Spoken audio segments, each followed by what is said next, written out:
Speed Channel's coverage of the NASCAR Craftsman Truck Series pre-race show is presented by Craftsman.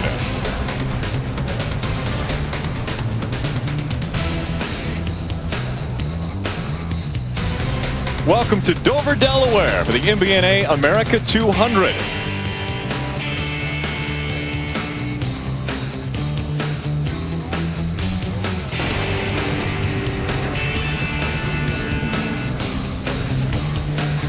You're watching the pre-race show here at Dover.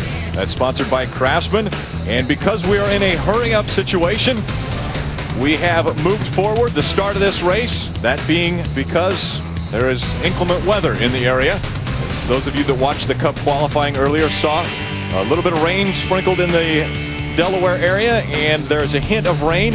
But for right now, we have clear skies above the track, and so we're hoping to get this one underway quickly, and we will get underway with this sixth race of the Craftsman Truck Series. But first, let's take a look at the Ford top 10 point standings. Dennis Setzer's on top of the charts with Carl Edwards in second. And 2 weeks ago at Lowe's Motor Speedway, that was the official finish. Dennis on top, Carl finishing second. Well, after the race, talking with Carl Edwards, he was disappointed, thinking he had made a mistake at the end of the race. NASCAR later reviewed the onboard cameras and acknowledged that caution lights inadvertently came on briefly with 4 laps to go.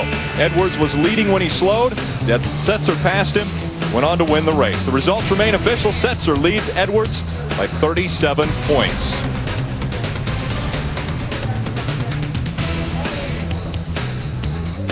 Speed Channel's coverage of the NASCAR Craftsman Truck Series pre-race show is brought to you by Craftsman, the official tools of NASCAR and the NHRA.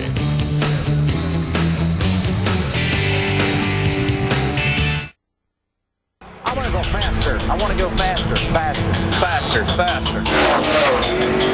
Faster than you. If you don't prepare, if you hesitate, I'm going to pass you. The summer swing kicks off in Dover, Delaware for a clash between the Craftsman Truck Series and the Monster Mile. So far, 5 races, 5 different winners. Who will separate themselves from the rest of the pack? Who is tough enough to hang on as the Truck Series takes on White Lightning? Right here on Speed. Faster, faster, faster than you, faster than everybody else. Welcome to the NASCAR Craftsman Truck Series MBNA America 200 on Speed Channel. And let's go trackside for the most famous words in auto racing.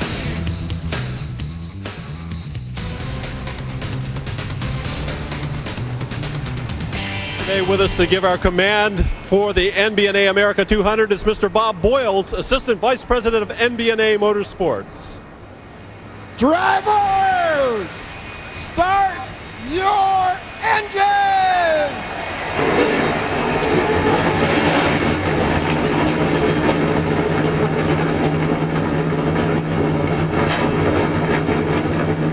And the engines are fired. We're about to take on the Monster Mile. Again, the 6th race of the NASCAR Craftsman Truck Series season. And it's about to get underway when we come back.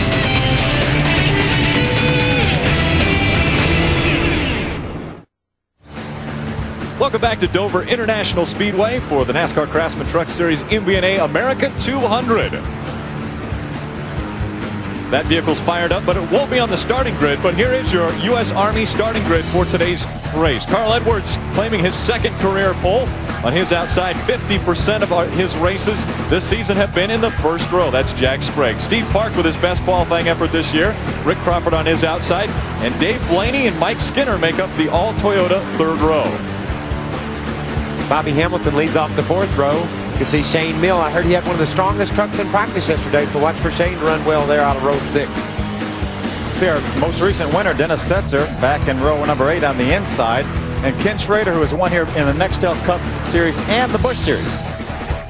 Bill Lester rolls off the inside of row number 10. David Starr, the pole winner from Charlotte, will start outside row 11. And Brad Keselowski just getting his feet wet in the Craftsman Truck Series and doing a fine job. Andy Houston has really struggled this year. He's on the outside of row 13. Not a great qualifying effort for him. And Mark McFarland was last year's Dodge Weekly Racing Series champion. Rounding out the field, only 35 trucks attempted to qualify, so all 35 will make the field. Jerry Hill with 2 cup starts and 3 truck starts here, so has a little bit of experience. Take a look at the Craftsman track description. They call this white lightning. It used to be called the Monster Mile, and for good reason, right, Michael? Banked all the way around the racetrack. The straightaways are banked 9 degrees. There's really nowhere to keep them. If you get in trouble, you've got to hit something, Michael. There's nowhere to hide, Bill. The banks here are the turns are tight, the banks are so high. This is the most sensational speed these truck guys will feel all year long. You lay it on the line every lap here at Dover, and it's easy for it to snap out from underneath of you, as I can attest. We take a look at the Craftsman race analysis. Again, 35 trucks will be starting today's race. 200 laps, 200 miles, $600,000 purse. Pit window is about 80 to 90 laps. Usually when they come here, tire wear is real critical. The more rubber put down, the less the tire wear becomes an issue. And in practice this morning, it looked like tire wear was reasonable. It didn't look like it was going to be an issue on the tire wear. You always seem to get a lot of green flag racing here at Dover as well. So it'll be interesting to see how the strategies of just running 80 or 90 laps on a tank of fuel plays in to this whole picture today. We'll take a look at some of the drivers we'll be riding along with. Andy Houston starting in the 26th position in the Team ASE CarQuest Dodge. We'll ride along with that number 2 Dodge. Robert Huffman will start 21st in the Toyota, sponsored Toyota. It's hit its career best finish at Charlotte a couple weeks ago. Talked to Schrader after practice yesterday. You're looking inside the truck that Schrader drives, and he said he had a really good truck in happy hour, so we'll see what Schrader can do. He's starting back in 16th, see if he can work his way to the front. Starting on the front row, Jack Sprague will be carrying one of our cameras as well. So the 16 Silverado of Jack Sprague starts second, and that is the 3rd out of 6 races this season. 3rd time out of 6 races this season that he's been in the front row. You see, obviously, looking at the racetrack, we have 2 or 3 racetracks on the Craftsman Truck Series circuit that are made of concrete, and this is one of them. This racetrack was paved back, I guess this is the first super speedway that was built completely out of concrete or repaved with concrete. So the thing is, it really doesn't change much as far as the weather doesn't affect it, but this track always gets tighter as you go. The more rubber put down, Michael, the tighter it gets. So far, the groove's been right against the bottom of the racetrack field, guys running right down at the bottom. But I think we'll see that spread out somewhat today. That's been the history of Dover. As you get more rubber down, the trucks get tighter. They want to slide up the hill, and guys figure out a way to adapt to the truck being tight, run high, make better time through the turns. That's Super Chips number 99 of Carl Edwards has a chance for the Craftsman win from the pole award. By winning today's race from the pole position, Carl Edwards can win $12,000 for his team. If Carl doesn't win from the pole today, then another $2,000 will again be added to the prize money. The purse will grow in increments of $2,000 until someone wins this award. $50,000 is ultimately available at the end of the season. Ray, what's happening in the pits? Well, Rick, today we're certainly going to have to keep our eye on Dennis Setzer. We know he's the point leader. We know he won the last big race at Charlotte, but they have not been that great at Charlotte, nor at Dover, nor at Texas. This is the 3-race span where these guys really want to concentrate. Setzer had a good truck in practice, but he wasn't great in qualifying. He'll start 15th today.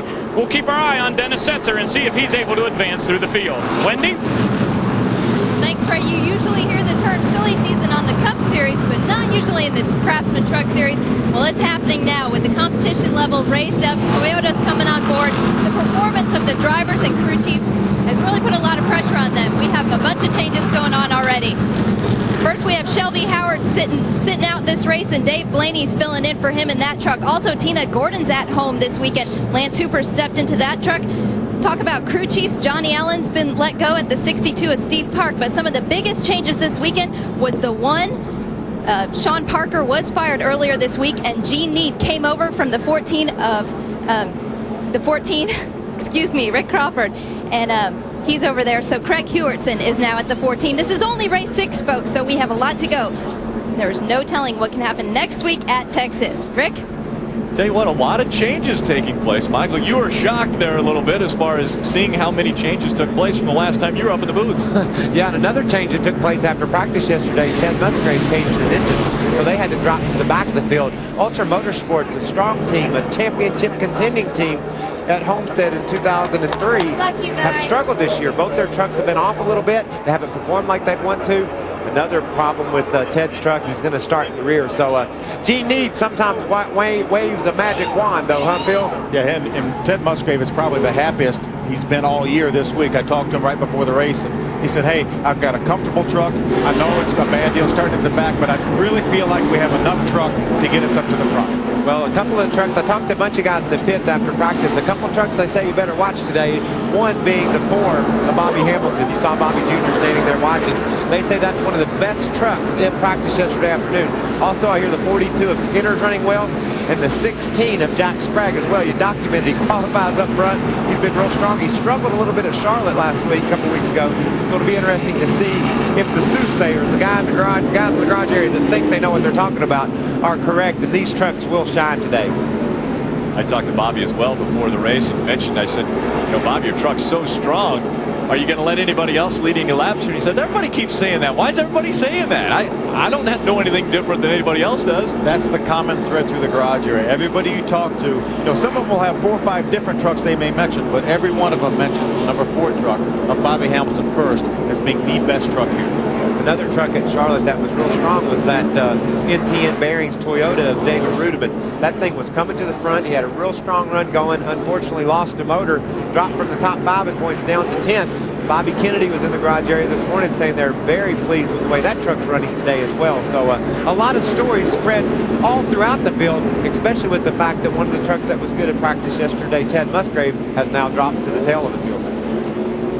This track, you touched on it a little bit at the beginning during the Craftsman track description, but it is so hard to get a handle on it. And Mike, you probably would know that better than anyone just coming off the track. Yeah, it's, you know, you just have to go for it. You got to give it all, especially in qualifying. I spun out coming off turn 2 in the Napa Chevy, had a crash. So qualifying's real tough. These guys can settle in right now, but now's not the time to settle in. They're too wide, Phil. They got to fight for the bottom, get some room. Let's go racing. Dennis James throwing the green flag. Honorary flagman up there with Dennis James. But we're underway with the MBNA America 200. Carl Edwards leads the field through turns 1 and 2 and down the backstretch. As Michael mentioned, you want to get to the bottom of the racetrack. Jack Sprague was smart. He let Steve Park in the 62 Orleans Dodge get in front of him so he could get to the bottom of the racetrack. And that right there is something we haven't seen a lot this year. The Orleans Dodge up front. Well, Steve said that truck, they've been gaining on it week in, week out. He said the results haven't shown it, but I can tell we're getting into contention here. And you can see right now he's battling Carl Edwards, looking to try to slide under Carl, grab the lead early in the race. The first time he will have led a truck race if he can just get around Carl. But wow, that's a big chore to accomplish, isn't it? You know, we're used to seeing Steve Park running the Nextel Cup Series, and he's one of the guys that has fallen back down to this series to try to resurrect his career. Now, a lot of the guys have not had a hard time adapting to the trucks. But Steve Park has not had that great a year, as you mentioned, Michael, but he's been happy with his trucks from the time they unloaded it. Charlie Wilson said, hey, we didn't run very many laps. He was happy with the truck. We saved an extra set of tires. We have 4 sets of tires that we're allowed to use in this race, and we may just need it. That's a great team, another team that we talked about. Last year battled for a championship. This year, a little bit of a struggle. Great battle right here for 9th. David Rudiman in the NTN Bearings, number 17. Shane Meal in the 15 just behind him. That's 2 more of the trucks that we were talking about being good. You mentioned the 17. A lot of people said the 15 truck of Shane Meal was very, very good. You see David move up in the center of the corner to diamond the racetrack a little bit. That means move up in the center to get a little straighter run off the corner. Shane almost stuck his nose in there. Now's not the time to do that. Well, and what you don't want to have as a race car driver, you see Rudiman here, there's racetrack in front of him. He looks in their mirror, they're stacked up behind him. That means he's holding them up. You know how tough this sport is. People will nudge you out of the way when you're holding them up. You get a nudge here at Dover, you're not going to save it very often. Looks like David got a little bit loose coming off turn 4 right there. And Rick, you talked about the weather to the start of the show. These fellas may not be looking at this like a 200-lap race. They may be looking at this race like it's 101 laps. They've got to get halfway to be a complete race. So they may be racing right now for halfway. Wow, we got a great battle for the lead. You can see the first 4 trucks there in our split screen, and they're stacked up all the way back to 7th or 8th, all right there in that lead pack. See Bobby Hamilton making a move right there for 5th. Oh, we got a spin off 3 trucks. Bill Lester spinning down on the infield in the 12 or 22. Oh, Mark McFarland got caught up in the aftermath. The 59 Harris Trucking Dodge. Trying to avoid collision. Looks like Brandon Witt in the 38 also with damage. 12 truck of Robert Huffman. He was right in the middle of all that. He did receive some damage, but just did a great job of skirting through. It looked like from where I was sitting, Rick, I just caught the end of it. I don't know if someone got Bill sideways, but that accident was precipitated by Bill Lester turning sideways. We also saw the 88 with damage. Tracy Hines in the Menards 88. Problems with that is those trucks begin to come down pit road. We'll take another look at what took place, like you had mentioned, coming out of turn 4. It's all going to start right around Bill Lester here.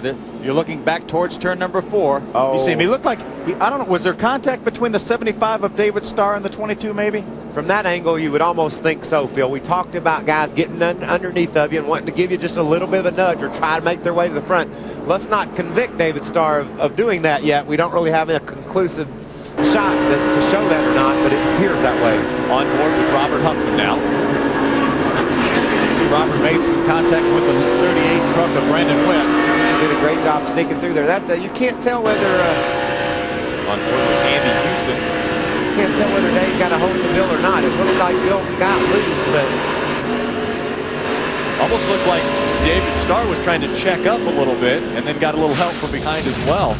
So 4 to 5 trucks involved in our first caution coming off turn number 4. When we come back, we'll take it all out.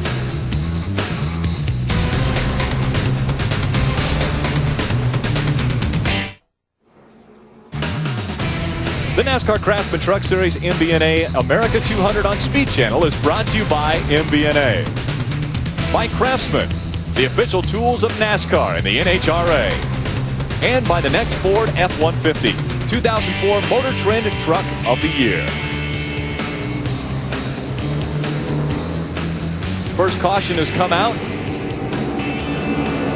4 trucks with a large amount of damage. Bill Lester, Mark McFarland, Brandon Witt, 88 of Tracy Hines.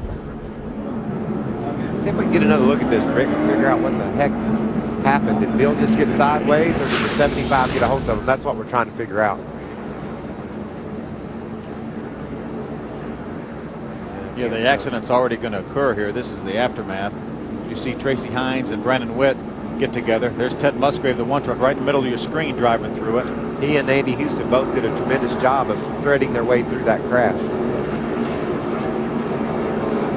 And there's a lot of trucks that were involved in that have damage now to their trucks, and this is probably a place where you don't want to have any problems with your truck. That's for sure. And we talk about early on when we talked about the racetrack, the entire way around this racetrack is banked. 24 degrees in the corners, 9 degrees on the straightaway. So when something happens like it did coming off turn number 4, everything goes to the inside. So you saw Mark McFarland get turned around by another truck, and he made pretty hard contact with the inside wall. A lot of racetracks he would have been able to slide through the grass, made no contact, but not here. Look at, you see the banking right there. You see the inside wall right next to the racetrack. That's the back truck we're looking at right there, but it's going to be very, very difficult. Sometimes, Phil, when you jump out of the gas coming up off the corner because of a crash, that's enough to turn the truck around and turn you sideways so when somebody runs into you. Ray, what do you got down there? Well, Michael, just wanted to give you an update on our leader, Carl Edwards. When we got to lap 6, his crew chief, Cowboy Starlin, came on and said, guess what, buddy? We're already ahead of last year. Many of you may remember Carl only made it 5 laps here in the race a year ago, so they're pretty happy. Now, most of the guys on the radio down here have been telling us they're a little bit loose off, but all the crew chiefs say that's just fine. We'll take it loose off right now because they know this racetrack is going to tighten up later. Carl Edwards, one of the guys a little bit loose off. Bobby Hamilton saying that his is pretty loose, but so far the 99 pretty happy. There's a good view right there of last year. This is during the race. This is the 5th lap on the race last year. Carl only ran 5 laps. That's a result. He had also crashed in practice prior to qualifying. So this was obviously, Carl told me before the race, Michael, that this was the worst day of, or this was the worst weekend of his career last year. And he said he sat down with Jack Roush the following week. As Jack said, hey, calm down. You're going to be our driver. You know, they didn't have a sponsor at that time. You're going to be our driver. Just take your time. Do what we know you can do. And A few days later, he finished second at Texas and then went on to win races last year, won Rookie of the Year, and now here he is a championship contender. Yeah, and this is some of the best medicine for some Dover woes, is to sit on the pole and get out in front. And you will not find a guy 1 year later that has gained any more confidence than Carl Edwards. He believes he can take that truck and put it in places where other people can't. He believes he can drive it faster than the rest of the competition. And right now, he's correct. And he can do backflips, too. He can do that. How much confidence plays into something like Dover? I mean, Dover is, everybody talks about how tough of a track this is. How much does confidence play into it? Well, it's important. Anywhere you go, you have to feel like you know what you're doing. But every lap he makes in the lead, every lap you run in practice and your truck's good, that's what gives you confidence. Reality, what's happening right now? Right now, I'm leading the race. I'm as confident as anybody. Steve Park, he needs to be a little bit patient. He's wanting to make something happen. He's looked like he's got a great restart. Jack Sprague dives down to the bottom, but Steve holds him off. Steve needs to be a little patient right now. It's been a tough year for him. He's sitting in a good position. He doesn't want to overextend himself. He wants to make sure he gets a solid run for 200 laps today. That would be the best medicine for Steve Park. On the inside, Rick Crawford trying to get by the Chevy Silverado and Jack Sprague. As we talked about, as you see Rick Crawford trying to work to the inside of Jack Sprague, is going to be able to get there and make the pass. He obviously had some changes in the team in the last couple of weeks because Gene Need, who went back to Ted Musgrave and Ultra Motorsports, was the crew chief. Look at this, 3 wide. Dover, Delaware, 3 wide. Mike Skinner's got to be involved. Yep, there he is down to the bottom. He took advantage of Bobby Hamilton getting up underneath Sprague and took advantage. Take a look at that 23 truck right there. That is Dave Blaney, his first ever Truck Series start. He's his Nextel Cup driver. They wanted to evaluate their program, so they said, let's let Dave Blaney run a truck race and see where we are. Shelby Howard typically drives this truck, but they wanted to see where they are. They have 2 truck teams. They haven't had as much success this year as they would have liked, so they put somebody with a lot of experience, especially here at Dover with Dave Blaney, and he's doing a terrific job. Well, they just had to do something after Charlotte, Phil. That 23 truck was not up to speed at all over there at Charlotte, so they know Dover is just like Charlotte. It's a tough track. You got to be on top of your game to do well here. So they put a man behind the wheel that's got a lot of experience to evaluate their program. It looks like Dave's in pretty good shape right now. He's driven up to 6th spot and closing on the front guys. Ray Dunlap, what have you got? Well, Michael, you saw the 15 there on your screen. That is Shane Meal, and we just wanted to let you know that he cannot hear the communication from his crew or his spotter. He's out there saying, guys, do you hear me on the radio? Do you hear me on the radio? And nothing comes back to him. So as a driver, right now he's out there by himself. No help from the spotter, and he can't communicate with the team to know when they should pit or what they want to do. No radio. Ray, I bet you he can hear a spotter. He might have trouble hearing his crew, but I bet you he can hear a spotter. Got to be able to. Things happen so fast here, too. This is one place that you want to be able to hear your spotter. As you enter turn 1 or turn 3, you cannot see around the corner, and you get there so fast. You want to know if there's trouble. Shane Neal can take care of passing people. He knows when he's clear. You can feel it, but he would like to know when there's going to be trouble in front of him. Jack Sprague checking up and moving to the inside. It looks like there might be a problem with that truck, as he fell off the pace rather quickly. You're hearing him pedaling the throttle a little bit off the corner. Now, all of these drivers and teams have probably started these trucks a little bit on the loose side because this racetrack has such a tendency to get tighter, which means you want to lose the front end. So he may be fighting a loose condition right now, but knowing that his truck is going to get better as the race wears on. It's fun to listen to him use his foot. Just trying to figure out how much gas he can put to that truck and still keep it going in the right direction. Got a good battle for second here. Rick Crawford has driven up to the back of Steve Park. Looks like he's got a fast truck looking at the lap times right now, Phil. Crawford's one of the best trucks out there. Rick Crawford always runs well here. He's led a bunch of laps here. 3 of the 4 times he's been here, he's led more than 30 laps. So he's got a great truck. And his worst finish he's ever had here, he really should have won. Made a miscue on pit road. Crossed the line, got a lap penalty, and had his worst finish he's ever had here, a 14th. But he's had 2 third-place finishes and an 8th. David Starr moves up to 14th after getting by Hank Barton Jr. in the 21. Ted Musgrave, we had documented he qualified better this year or this week 10th was his qualifying position, but had to go to the back because of an engine change. Now he's making his way back up through the field, and so he's currently in 17th. You know, Ultimate Motorsports has been so good here over the years because Ted Musgrave has won here. Jason Leffler won his only career Craftsman Truck Series win last year in the 2 trucks. So Ultimate Motorsports has been so good here over the years, but this has been such a down year for them. They need something good to happen. Looks like that thing back up his old form, though, the way he's cutting through the field. He started dead last, already up to 16th spot, so Ted's on the move. Another couple of fast trucks you see right now. Wow, I just love listening to Carl. Listen to him. Riding on board with Andy Houston. Here goes his teammate, Ted Musgrave, making the pass on Hank Parker Jr., and it looks as though Matt Crafton's going to follow right behind Musgrave. That puts Musgrave up into the top 15. As Michael said, he's picking them up and putting them down pretty quick. The thing I like to see is Andy Houston in the 2 truck. They changed that complete truck this morning. Dennis Conner said, hey, the 1 truck is better than we are right now. We're going to put the setup that the 1 truck has in there and see if we can make our truck better. And it looks like it's working so far. Wendy?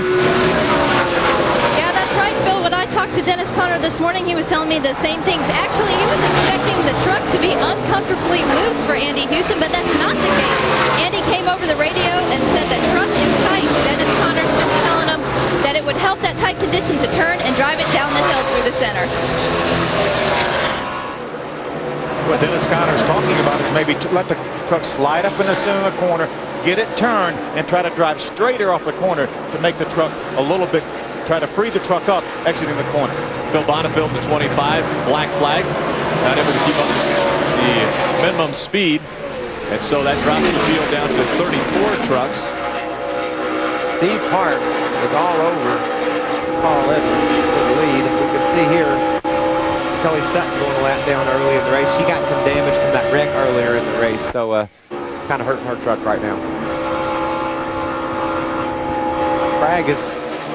Ken Schrader falling behind David Starr in the Spears Manufacturing 75. Drops back to 14th. David Starr moves up to 13th. A little damage to the rear of David Starr's truck. So that may have been what happened in that first incident. He might have got run into from behind, and that might have sent him into Bill Lester, or he slowed down when Bill Lester got sideways and somebody ran in the back of him. But it doesn't appear to be hurting the performance of his truck because he's on the move. With more on Starr, Wendy. That's right. David Starr came over the radio and said, sorry guys, he thought he got into him, so he does have a little bit of damage. They were expecting a tight condition on the truck at the beginning of the race, just like everyone else. So after happy hour yesterday, crew chief Dave McCarty freed that truck up, and he's expecting to field, but we'll see what happens with that damage to the truck now. That's one of those deals where you come on the radio and say, man, I just barely touched him. Well, that's all it takes. Sometimes you don't even have to be barely touched it, you'll spin out. You know, we talk about there's a good side-by-side battle for, looks like for about the 4th position. That's Mike Skinner on the outside. Looks like the outside groove is definitely coming in, Michael. That's really good to see. See, Skinner's able to do pretty well on the outside. Look at Dave Blaney now. Look on the inside of Bobby Hamilton. Bobby lost a little bit of momentum there dealing with Skinner, and Dave shot in there and tried to take advantage of it. A great battle just for the top 5 here. These trucks you see on our screen, 1st, 2nd, 3rd, 4th, 5th, 6th, 7th, they're all right together. Nobody's driving away. Nobody's dominating this race. We've got a good battle for the lead right now. Steve Park right on Carl Edwards. But that's the Craftsman Truck Series this year. The competition is so good this year. It's by far the best it has ever been in the history of the series, the 10-year history of the series. You never know who's going to win the race from one race to the next. Carl Edwards has led all 32 of the 200 that we are going to run so far. Just behind him, Steve Park looking for his best ever finish in the Truck Series. We'll be back with more from Dover.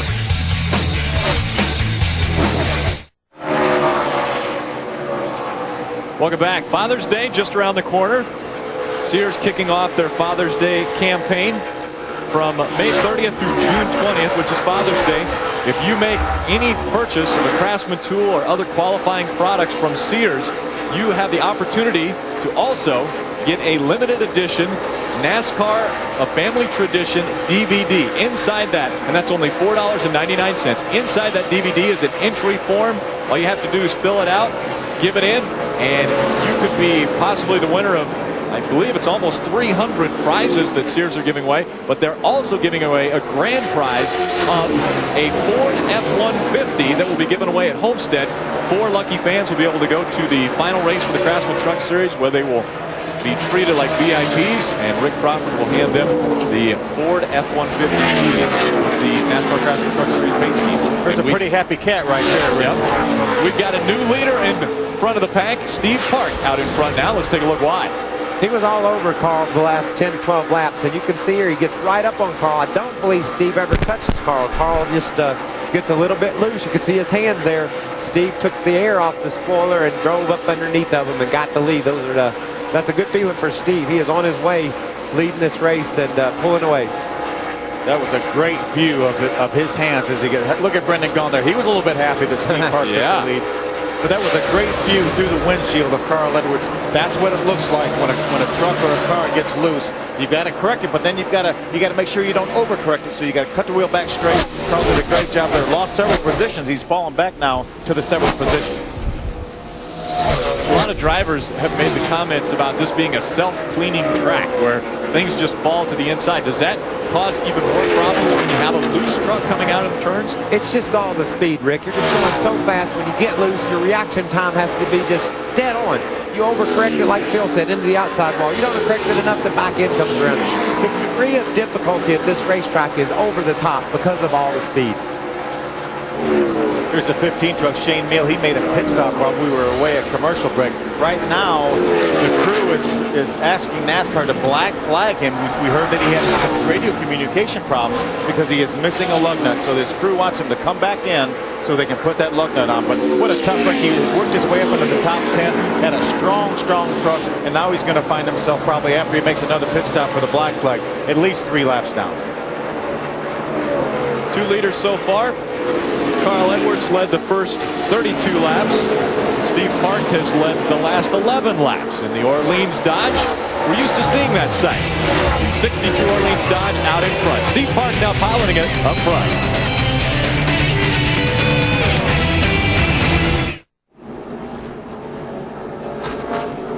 Caution flag has come out again. This is the second caution of the day for the MBNA America 200. Steve Park still out in front. Caution coming out. We saw smoke out of the 13. Lance Hooper was driving. Quite a bit of smoke. We're not sure if he put anything down on the racetrack, but NASCAR felt like they needed to take a look. Better to be safe than sorry, especially here at Dover. Just as that happened, the 2 truck, Vandy Houston, slowed and come to the pits as well. So we'll have to see exactly what the problem was there. This time by the pit road was closed, so no trucks coming in yet, but we expect to see all of the leaders coming down pit road. We think they will. These trucks can run 80 to 90 laps, so they'll be right at about 59 laps. They're going to be pitting on lap 49, so that will get all of them in there in the window that they can make this race on one more stop if it goes the full distance of 200 miles. That's a familiar sight down there in the pits. That is, and he's got a very, very intense look on his face. But now he's lightening up. He's a little bit animated down there. That's unusual for Larry McReynolds. Exactly. How about a bungee cord later? Bungee cord. Steve Park, we'll see if his pit crew can hold serve. We've documented the fact that things haven't gone exactly like this team hoped all year. So this is probably the biggest pit stop for these guys all year long, you think? You got Brendan Gaughan on top of the box, 2 cheering him on, so I'm guessing a little bit of pressure on this team.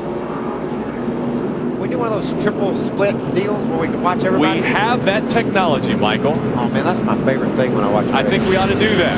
There it is. Let's go down to Wendy. Yeah, Mike Skinner came over the radio and said he's been tied off, so they're going to go down on the left side, air pressure, and go up on that track bar, taking 2 tires and fuel. Let's go to Ray. Well, Wendy, the 62 is in. Harley Roush changes the fronts, and Robert Stramiska on the rears. Craig Neems is the jack man. They decided to go just a half a round on the track bar. That'll help loosen him up a little bit. And 1/2 pound out of the left rear tire. He has said this thing has been awesome whenever he's in clear sailing. These guys have just a little bit of a hang-up on the left rear, so they will lose a couple of spots on pit road. Steve just got the thing in the pit box just a little bit too deep. You can see there he's hung up on the back of the 52 truck. So costly pit stop.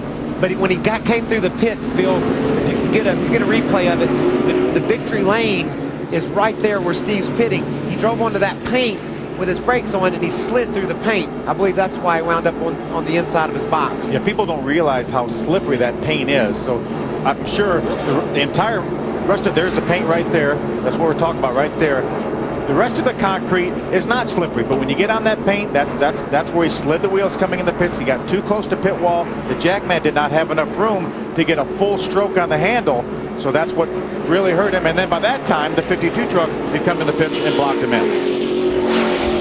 He gets in too deep, as you can see here, too far inside, and then too close to this front line.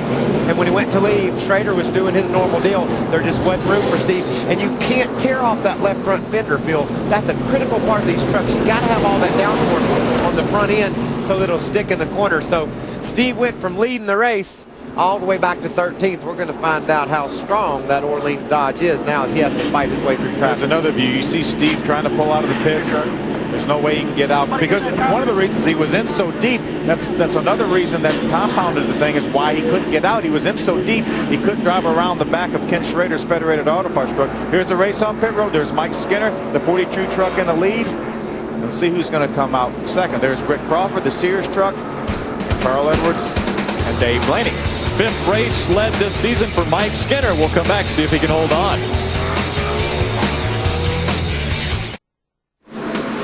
Monday at 7 p.m. Tune into Speed Channel for Nextel.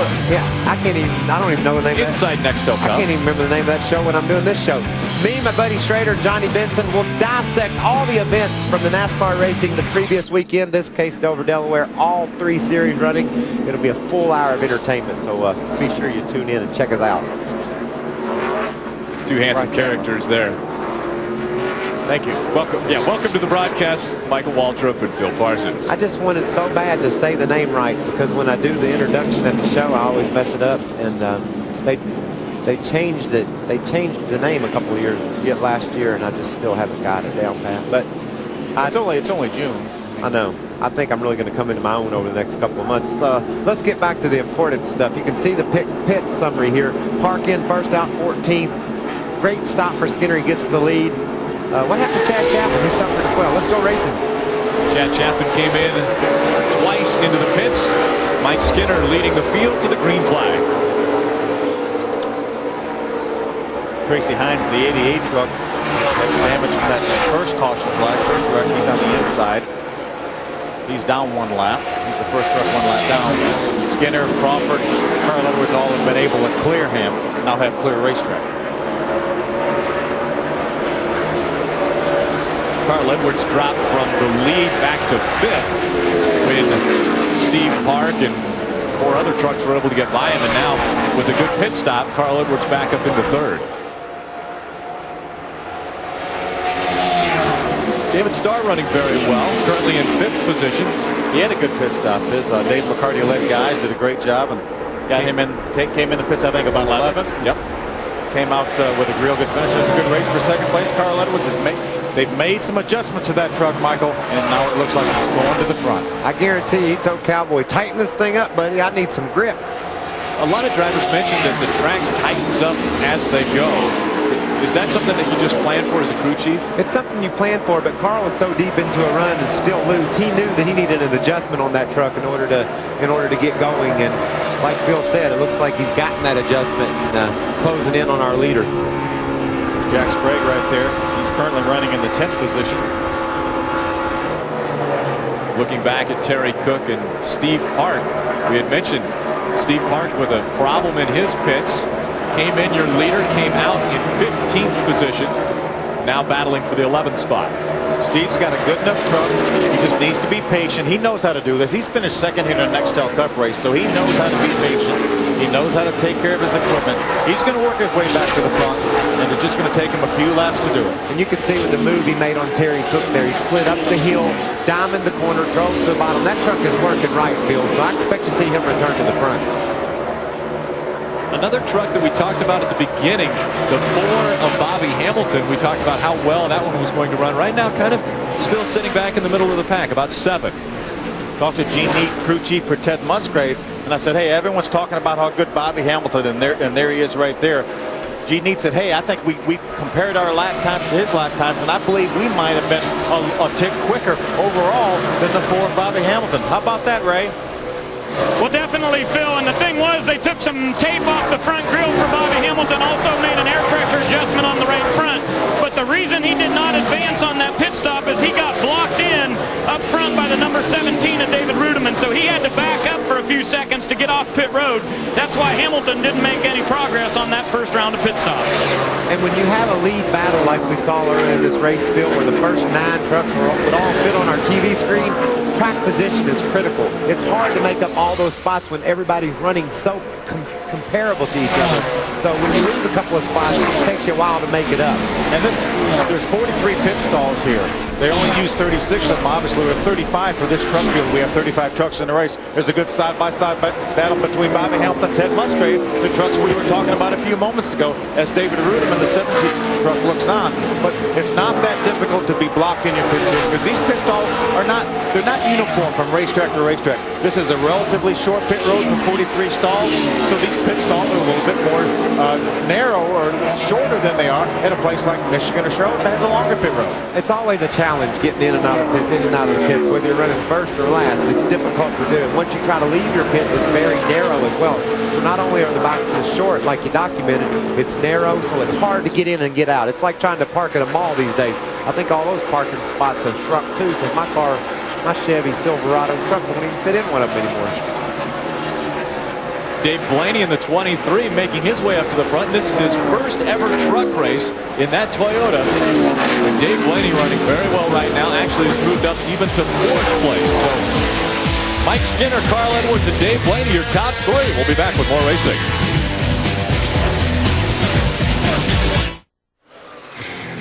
Let's take a closer look at the premier division of NASCAR in our Nextel Cup update. Look at the point standings, the top 10. Dale Earnhardt Jr. out in front of Jimmy Johnson, but Jimmy narrowing that gap with the win at Lowe's last weekend. Our full weekend of racing continues tomorrow with Busch Series racing in the MBNA America 200 on FX. 12:30 Eastern, 9:30 Pacific, followed by Nextel Cup practice. Then Sunday, over on FX, it's NASCAR Nextel Cup racing in the MBNA America 400. 12:30 p.m. Eastern, 9:30 Pacific. And a crash in turn number 1. We go over to see the 29, problems with Brad Keselowski. His first run here in a truck. The 8 truck of Chase Montgomery also involved in that crash. As was, I think, was the 06 in that field? I'm not sure if he got any contact with that or not. The 29 of Brad Keselowski was doing a terrific job. He was running in the top 15. There's Chase Montgomery, the 8 truck right there. Brad's been able to adapt to these trucks in a hurry and run competitively. I don't know what happened here, but his speed has been impressive. He's got a good head on his shoulders. Pretty young guy, but does a great job in the local short tracks back around Michigan and Ohio. But this is, I think, his 3rd start in the truck. Unfortunately, it's going to come to an early end. Family team. Bob Keselowski does the crew chief duties. His mom, Kay Keselowski's up above, being his spotter. Let's take a look again at turn 1. Drive down the front straightaway. It blew up. Yep, sure did. Look at that. That'll cause you to crash. Yeah, no, you see the 8 truck getting sideways in the oil right there. Certainly no fault of Brad's. And the leaders had the leaders just lapped them? No, I don't know. There's Hank Parker Jr., the 21 truck. He's currently in the 17th position, so they were well comfortably on the lead lap when that happened. Running on board with Andy Houston. You see it behind him.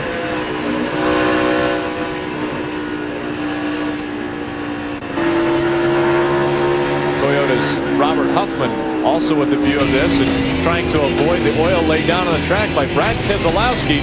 3rd caution out on the track.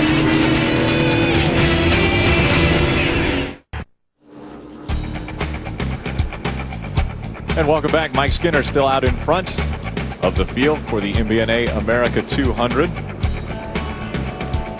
The free pass coming out for caution number 3 for the 88s of Tracy Hines. And cautions breed cautions, as they say in NASCAR, and that was just a problem, I believe, of motor problems coming out for the K Automotive team, and that is something they definitely did not need right now. Sure did not. They're unsponsored right now, trying to get Brad some experience, and he's doing a great job, but unfortunately nothing anybody could do with a motor situation like that. No, that was catastrophic engine failure. The thing just blew up, getting down into the corner, the worst place in the world for that to happen. So hadn't run enough laps where guys were comfortable to come in and get tires, or excuse me, the leaders were comfortable to come in and get tires. We had several other trucks on the lead lap that took this advantage. Rick Crawford was dropping like a bag of rocks. He couldn't get going anywhere. So they come in and adjusted that number 14 truck. Several other guys, the 10, the 52, the 50 of John Wood, the 21, then the 18 of Chad Chapman all came in. Wendy, what did they do down there on pit road during the pit stops? Well, actually, on that last pit stop, when the 14 truck came in for tires and an air pressure adjustment, they only took a ½ pound because he was super tight. But now it's turned to the opposite condition. He said, you need to help me out here. It is loose everywhere. In 10 laps, he lost 10 spots. So they raised the track bar on the right side in order to tighten it up, and they also put a bite in the left rail. They also topped off with fuel. Let's go to Ray. Well, Wendy, I wanted to update the number 50 of John Wood. They also were losing the front end on that truck. He said the front tires felt like they weren't in the racetrack at all. So they came in, as crew chief John Monsom decided to go down 2 rounds on the track bar and go down 2 rounds of wedge. He also has a little bit of a backfire on the number 50. We're going to take a quick break here from Dover Speedway. We'll be back, and we're at lap 75 for the Craftsman Truck Series, back after these messages.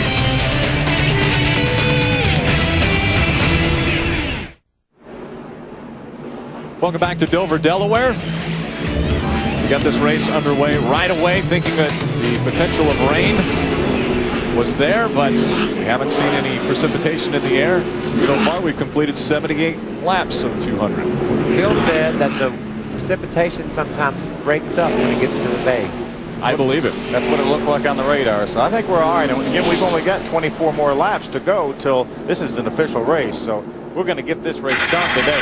We went 200 laps. Absolutely. That's what the people came here to see. This possibly could keep the rain away. Could keep quite a few things away, I would guess. Ready for Michael Dolan pulled the pace truck back on pit road, and we're back underway. Mike Skinner out in front of the field. We got 20 trucks on the lead lap. Track position feels, like I said earlier, is very important. So I don't think we could really venture a guess right now of who could win this thing. There's a lot of strategies and pit stops and all that'll play into that. And a lot of time. We have over 120 laps left. Steve Park has worked his way back up into the top 10 after his misfortune on pit road. So he's getting himself back into contention. Now we talk a little bit about weather. Do the teams have radars and things on their boxes that they're saying, hey, there might be weather coming. Let's get out in front right away in case this thing does get rain shortage. Well, all the teams will have a DSS satellite dish on their pit box. They obviously watch our broadcast is the primary reason, but they can also switch channels and look at the weather channel to try to keep up with that. So I think a lot of these drivers and teams will be keeping an eye out on the weather, but right now they're more worried about how to get their trucks better as they go. Mike Skinner right now is awfully good, and Carl Edwards looks to be very, very good. But it's not so simple as just, oh, the weather's coming, I'm going to get my truck out front. I mean, right. This is a 200-lap race. Mike Skinner's going to drive every lap like it's the last lap. He's wanting to lead every lap of this race. He wants to be out in front. We got a smoker down in turn Matt 3 and 4. Matt Crafton in the Craftsman, or excuse me, in the GM Goodrich truck. Kevin Harvick has had a problem there. Blew up field? Looks like an engine failure. I don't see any damage to the right side of the truck. We definitely saw a lot of smoke out of that Goodwrench Chevrolet. That was the truck that Kevin Harvick ran at Lowe's 2 weeks ago. Obviously, not the same results for Matt Crafton. Matt Crafton takes the number 6 in as the 4th caution flies at Dover.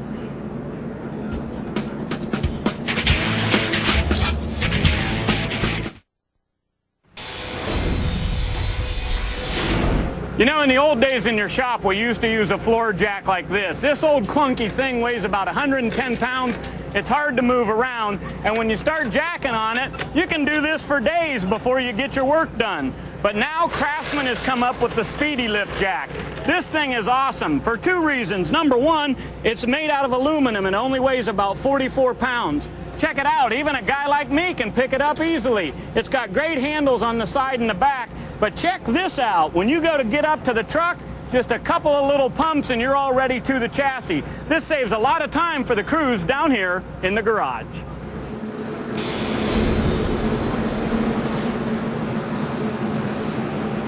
See another one of the Jackson. Ray's trying to deceive people. Ray's big. I mean, Ray's a big guy. He can throw around 40-pound jacks. Here's Rick Crawford. Good shot right there. Rick currently running 13th. He made a pit stop on the caution before this to adjust on the chassis. But Rick wanted me to wish a happy birthday to Grandma Williams from him and his son Adam. 100 years old today. Wow, that's special. Isn't that amazing? Hope Grandma's watching. She always does. He said she always watches the Craftsman Truck Series races. Big race fan. 100 years young.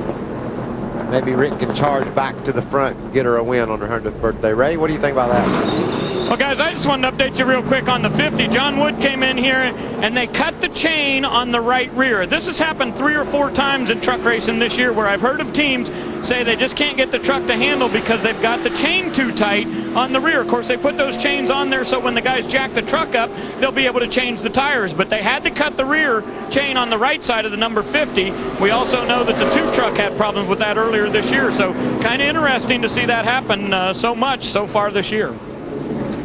We're under the 4th caution at Dover, Delaware. Matt Crafton's number 6 blowing up, coming down the front stretch. We'll be back with more racing.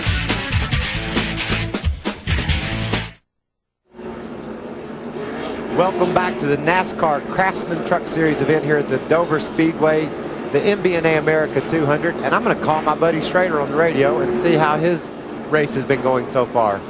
Schrader, it's Mike up in the speed booth. Do you copy? Yes, sir. I got you good, Mikey. Tell me about your truck. You gaining on it? Thing feel pretty good? Yeah, I think we're gaining on it. You know, it didn't qualify good. Started 16th. We're up to 12th now. Need to get a long run. We made a couple adjustments the last 2 stops and need to run a while, but that's been pretty hard today so far. Is it the same old Dover? Is the tendency for the truck to get tighter as you race along and having to slide up the hill, or are you dealing with other problems? I'm dealing with tight on exit, Mikey. Little free end, tight on exit. You know, the free end you can deal with, but that tight on exit's tough to work around. Well, you're coming to the green, so pull down on them belts for me and get that thing in the wind and see if we can get in the top 10 and race these guys. You got a couple good trucks in front of you there. Parks real fast, so like they say on the radio, just follow that 62 truck. He's running pretty good.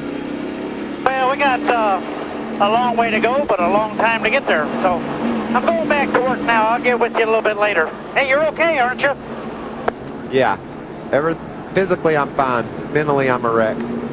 Well, we'll talk about that later. I always knew you had issues. I got to go to work here in a minute. And there you have it. The green flag flies, and we're back underway after our 4th caution of the day.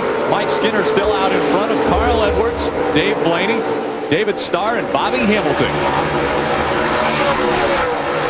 Ted Musgrave with 1 Mopar Dodge, currently running in the 6th position. We'll have to see if Bobby Hamilton can close ground or if Skinner drove away during the last green flag run. We'll see if he's got the ability to do so again. They're all bunched up tight at the front of the field right now. Carl's actually hound dogging Skinner there, trying to get up under him. Carl seems to be really good. Excuse me, Mike. Rick. Carl seems to be really good right after a restart, and then Mike Skinner can gradually pull away. But right now, Carl is all over Mike Skinner.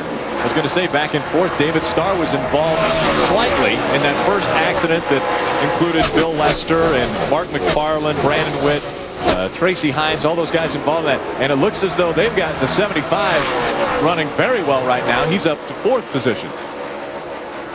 They've had a couple of good weeks. The way they ran over there in Charlotte, and then obviously the truck's running real good here. Wendy, what's going on with 75? Well, when I talked to David Starr and Dave McCarty this morning, they said they took a chance in qualifying, and Starr almost wrecked that truck. They did not tighten it up enough, so they started 22nd, which is a little unusual for David. Dave McCarty made a lot of changes in that truck since happy hour, and he says it's either going to be hero or zero today. We'll see once the race starts. So obviously those changes have been pretty good for David Starr. David Starr has only run here twice before, and he finished 4th and 3rd, so he really does well at this racetrack. And again, he's no exception today. He's running in the 4th position right now with some very good trucks. Got a couple of Toyotas, a Ford in front of him, so Dodge right behind him. All the makes represented up the top 5 or 6 trucks. Michael, you made note earlier about if some trucks have a large gap in front of them and trucks bottled up behind them, that they probably are not running as quick as the guys behind them. Maybe should move out of the way. We saw Jack Sprague with some distance between himself and the 7th place truck of David Rudin. Well, you just have to realize it's a 200-lap race. If you're holding somebody up, they're not going to be overly patient. You know, these races are relatively short, so you can't jeopardize your whole day just to hold someone off for 10 or 15 laps. You give it a whirl, you try to get away, but if you can't, you better give them a break so you don't get spun out. Dave Blaney running very well in 3rd position. Ray, what's going on? Well, Rick, just wanted to update you at the very beginning of this race, before the trucks even rolled off pit road, Dave Blaney said the engine just won't run on this thing. They couldn't figure out what was going on. It was sputtering and backfiring, and they found out there was a loose cable on the ignition box. So one of the crew members got that fixed, and since then it's been very, very good. Now Scott Wimmer is down here in the pits helping the team out today, and definitely a whole effort down here for the number 23. We documented that Shelby Howard is here at the racetrack, but they wanted to evaluate. Now just to let you know, the fuel window will open up for these guys at about lap 116 to 120. In that area, if we get a caution, they can come in, put fuel in these trucks, and go the distance. Dave Blaney has said on his radio a number of times, I feel like we're the best truck on a really, really long run, so hopefully it stays green. Well, on this run, Mike Skinner again has established himself as the fastest truck. He just ran a 24:15.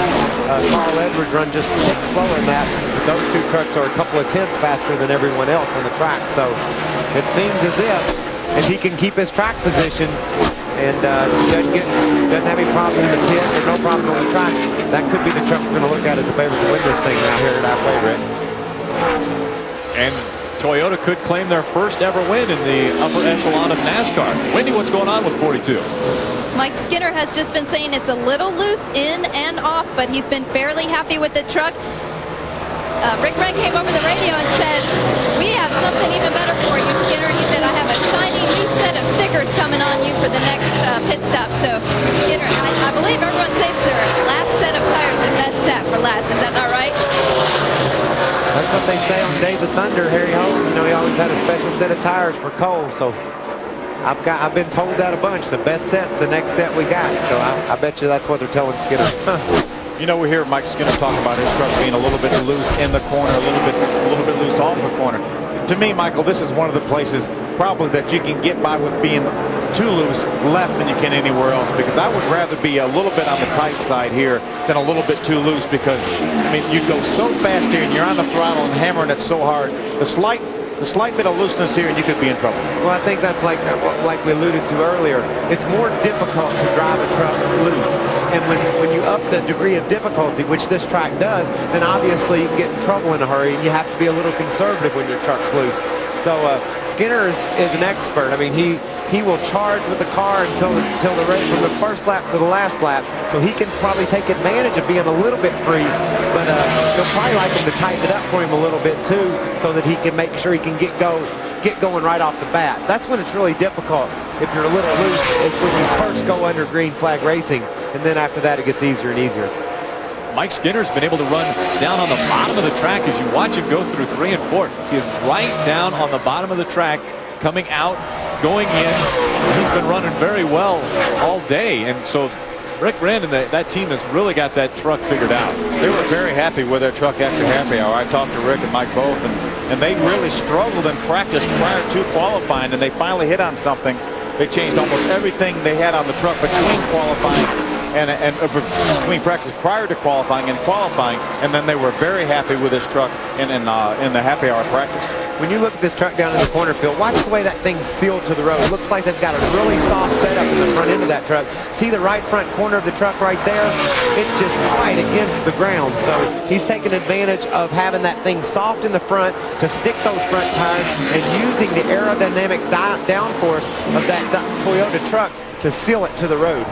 His teammate, the 2003 NASCAR Craftsman Truck Series champion, Travis Quapple, currently in the 11th spot. He started 11th. He's got a new paint scheme. Nuts coming on board, nuts.com, a new sponsor started by Alex Meshkin, who's the owner. Alex Meshkin just turned 24 2 days ago, and he is a 2-truck owner in the NASCAR Craftsman Truck Series. What do you get at nuts.com? What is that? It's an amazing concept. It's computer.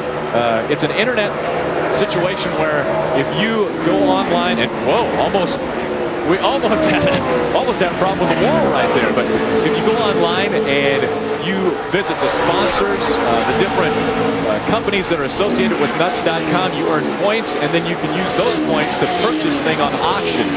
So they have different products of their different companies that they're associated with that are available online. And so a great concept. This is where Alex Meshkin was able to make his fortune and get into the NASCAR Craftsman Truck Series. That's easy for you to say. I still don't know what it is, but I'll take your word for it.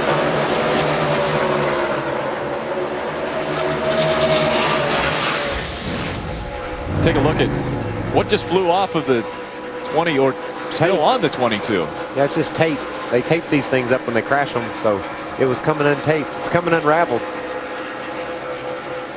That was what Robert Huffman was able to view of his fellow Toyota driver. Hey, Mike Skinner and Carl Edwards almost every lap are running within 3 or 4 hundredths of a second of each other. It looked like Mike Skinner was going to be a little bit quicker there for a period of the race. A couple laps, he was maybe a tenth quicker. But now Carl Edwards and Mike Skinner are on almost the exact same lap times, and the gap is stabilized at about what 8 or 10 truck lengths, and that's where they've stayed for the last number of laps. Mike Skinner and Carl Edwards have moved out in front of third place Dave Blaney. They've got a little over a second on third place Dave Blaney. David Starr and Bobby Hamilton rounding out your top 5. The MBNA America 200 continues. We're over 100 laps. We'll be back with more after this.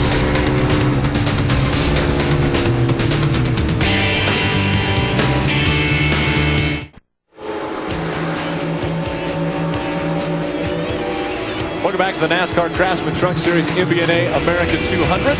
We're on board with 4 different trucks. I'm confused. I'm dizzy.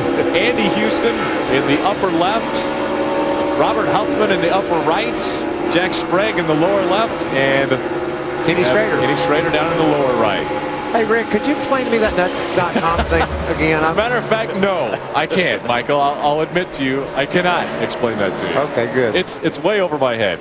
But you can tune into Speed Channel Monday at 8 p.m. Go behind the scenes from Checkered to Green. That's Checkered to Green. The real world of NASCAR Busch Series racing.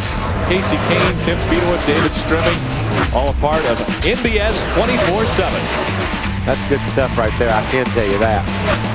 Ever since Flippin came on board, man, I've seen a real dramatic improvement in the performance of the Fitz Bradshaw team. I need to get that man over to my house because, like Schrader said, I do have issues. Carl Edwards moving right in on Mike Skinner. Mike's been caught up in a little bit of traffic. There's Andy Houston, Team ASC CarQuest Dodge, getting ready to go a lap down. He got one free pass today. See if he can be fortunate enough to catch another one. Andy Houston currently in 18th position. That means that now there are 17 trucks remaining on the lead lap. I know his teammates got to be breathing a little bit easier today. Ted Musgrave's been able to remain in the top 5, steady run. That team needed that. Only one top 10 finish this year for the entire Ultra Motorsports. Ted had an 8th at Atlanta. That was their only top 10 finish this entire season. We had mentioned earlier Gene Need coming back over to the Ultra Motorsports #1 team, and Ted Musgrave being dealt a bad hand of cards again at this race when he had to change engines and go all the way to the back. He qualified fairly well up in 10th and then had to go to the back of the field, but has worked his way back up to the front. Now he's in 5th. See the last 3 races here. That's fun, very uncharacteristic-like for Ted Musgrave. Always a top point contender. This is his 4th year in the series. Been in the top 3 in points the 3 previous seasons. 13-time race winner. Always runs up front. Looks like maybe they're getting their program back on track. This is an interesting layout, the way the schedule's gone so far, Phil. We had a unique track for these trucks, obviously Daytona.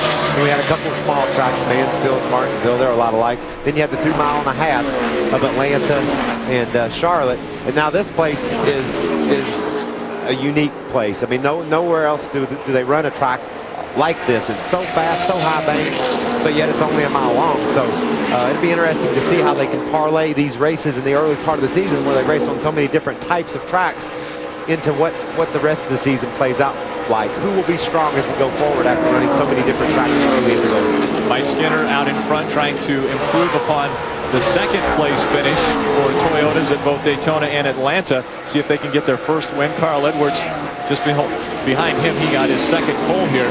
Dave Blaney in his first ever truck race, currently in the third spot. Done a great job trying to evaluate the program for Bill Davis and doing a super job. You see right on his rear bumper, here's David Starr, Spears Manufacturing Chevrolet. He's having another great run at Dover like he typically does. We talked about Ted. That truck's been steady and consistent all day long. He's running comfortably in the top 5. Got him a good run going, and that team's I know they need this. So it's good to see Ted running so strong today. Started last, up to 5th. Another veteran behind Ted Musgrave, the number 4 of Bobby Hamilton. Ray? Oh, Rick, we've heard Hamilton on the radio saying, tight off, guys. We're going to have to adjust on this thing. Really, that's been about all we've heard on the radio from all these guys down here is tight off.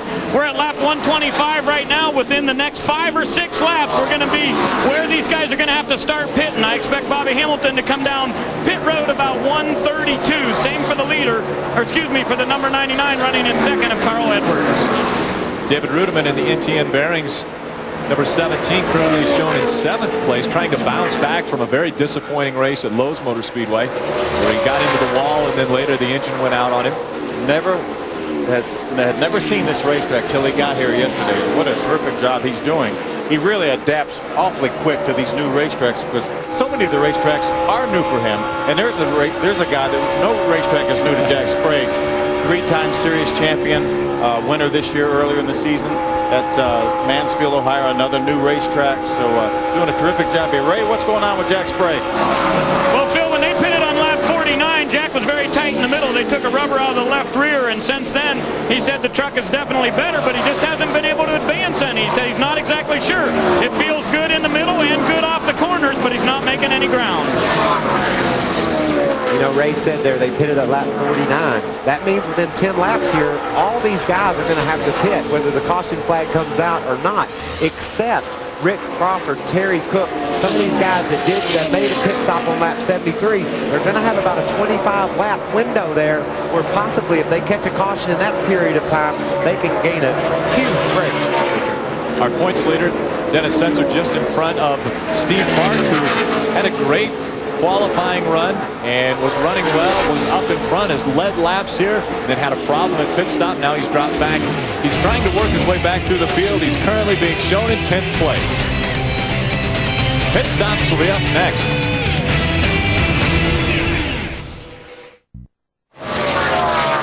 Welcome back to Dover, Delaware. Steve Park comes in on lap 134. They were very worried about the fuel window. So he has brought the Orleans Dodge in. They will pack that thing full of fuel. They'll have plenty to go to the end. They are going to make a wedge adjustment in the left side, also down on the track bar. They come around to the left side. Remember last time they were a little bit slow on the left rear, but also Park had been blocked in. They get the left sides done, and Steve will be back to the racetrack. Wendy? Leader Mike Skinner pulling down pit road. The team has been on the wall for the last 10 laps waiting for a caution to come out. Since we're not going to have that, he's making a green flag stop. A little bit slow getting into his pit stop. He'll take 4 tires and fuel and a slight air pressure adjustment. He complained that the right front tire was giving up a bit on that last run. So I'm sure Skinner will be happy to get these new stickers on this last run. Carl Edwards jumps up to the lead again. This is the second time he's been in front of the pack. Dave Blaney hanging right with him in that Toyota of Phil Davis's. David Starr running third in the Chevy. Dave Blaney was about 3 seconds behind a few laps ago, and he's really seems to maybe have the best truck on the racetrack right now. Although that lap, Carl Edwards was about a 10th and a half quicker than was Dave Blaney. Mike Skinner just out in front of the leader now, as Carl Edwards trying to put him 2 laps down. Yeah, Skinner's There's a lap down, so a little tense time right now, Rick. You're hoping the caution doesn't fall. You want the pit cycle to go all the way through where everybody has to pit under green, so you don't lose a lap. But man, there's a couple of good trucks, Ray, that won't be pitting for quite some time now. But on pit road right now, 17 and 16. Yeah, they'll bring the NTN bearings Toyota to me right now. This time, Michael, same thing. Everybody down here saying they're just afraid to push that fuel window. So here comes David Rudeman into his pit. He's been tight on exit here after they made the first round of adjustments, and he overshoots the pit. So by going over, they had to wait for him to back up. We see they are going to make a wedge adjustment on the right side there. As they go to work, they will go down one round on the right rear. These guys go to work on the left side. It did cost him just a little bit of time there as he overshot his pit. We'll see how much. We also see the 16 of Jack Sprague leaves pit road, and there goes the 17. As does the 1 of Ted Musgrave.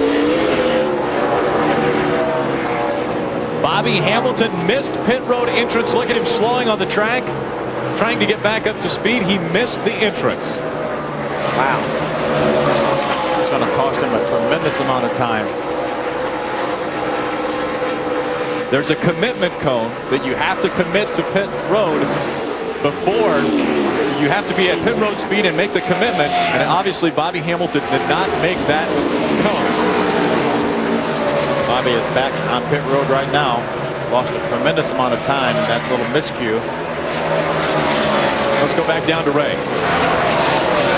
Danny Rollins, the crew chief, talking to Bobby Hamilton, saying, guys, we cannot make another mistake here when you get to pit road. Rollins does change the front tires. Dale Newcomb's on the rear. Here comes Bobby as he swings in with the square D Dodge. These guys said, same thing as we've been hearing from everybody, tight on the exit off of the corners. They did lose time by him missing pit road. Bobby will try to regroup now. As they get done on the right side, we see a wedge adjustment. These guys do that, and the 46 truck of Dennis Setzer coming in right behind him. The Silverado Chevrolet will come in behind the number 4. This is a fairly long pit stop for Hamilton. He's going to lose a lot of track position. The 46 will put wedge in the left rear all the way up to where the air pressure started before. They had gone down on air pressure on their first pit stop. So Setzer will do it, and these guys are pointing to the left side. When the NASCAR officials pointing to the left side, there's a problem on the right rear. They did not get a lug nut on the right rear. They will get it on there for Setzer. But boy, how many costly mistakes we've seen on pit road today. First Steve Park, then Hamilton misses it. And how about the 46? Loses a lug nut on the right rear. Well, it's an incredible turn of events, Michael. You know, you only have a couple shots at it. You're only going to make about 2 pit stops with these Craftsman truck races. And unfortunately, some big mistakes have been made on pit road. Dave Blaney is now in the pits. He was currently running in the 2nd position. There's our leader, Carl Edwards, the 99 truck. Big discrepancy in the amount of laps that some of these cats are running compared to the others. Carl Edwards still clicking right along, some 7, 8, 10 laps after we saw the leader, Mike Skinner, pit. Ray?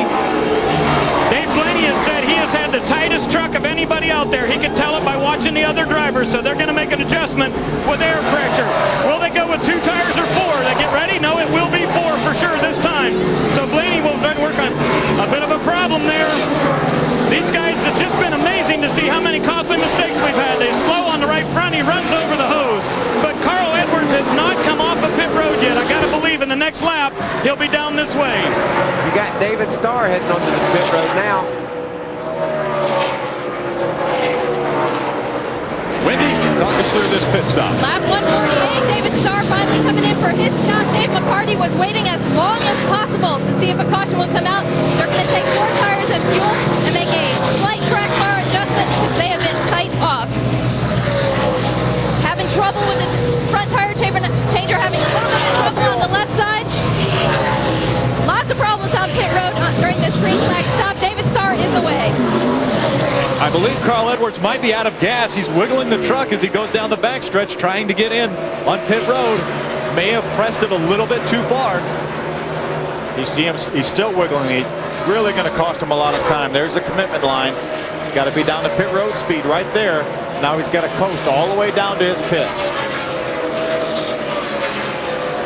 The 18 of Chad Chaffin out in front. Let's find out what's going on with the 99 of Carl Edwards, right?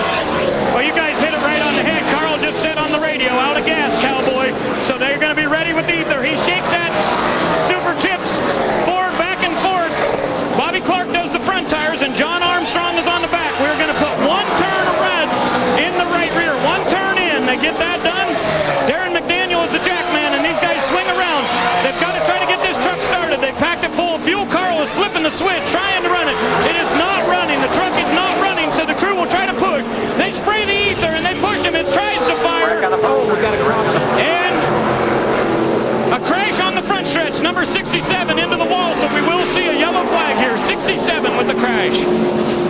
What a big break for Chad Chaffin, who had assumed the lead. He was one of the trucks that pitted on lap 73, Michael. He assumed the lead. There are only right now being shown 4 trucks on the lead lap. One of them is our buddy Ken Schrader. You've got Chad Chaffin leading. Rick Crawford, there's his crew right there. Awfully happy.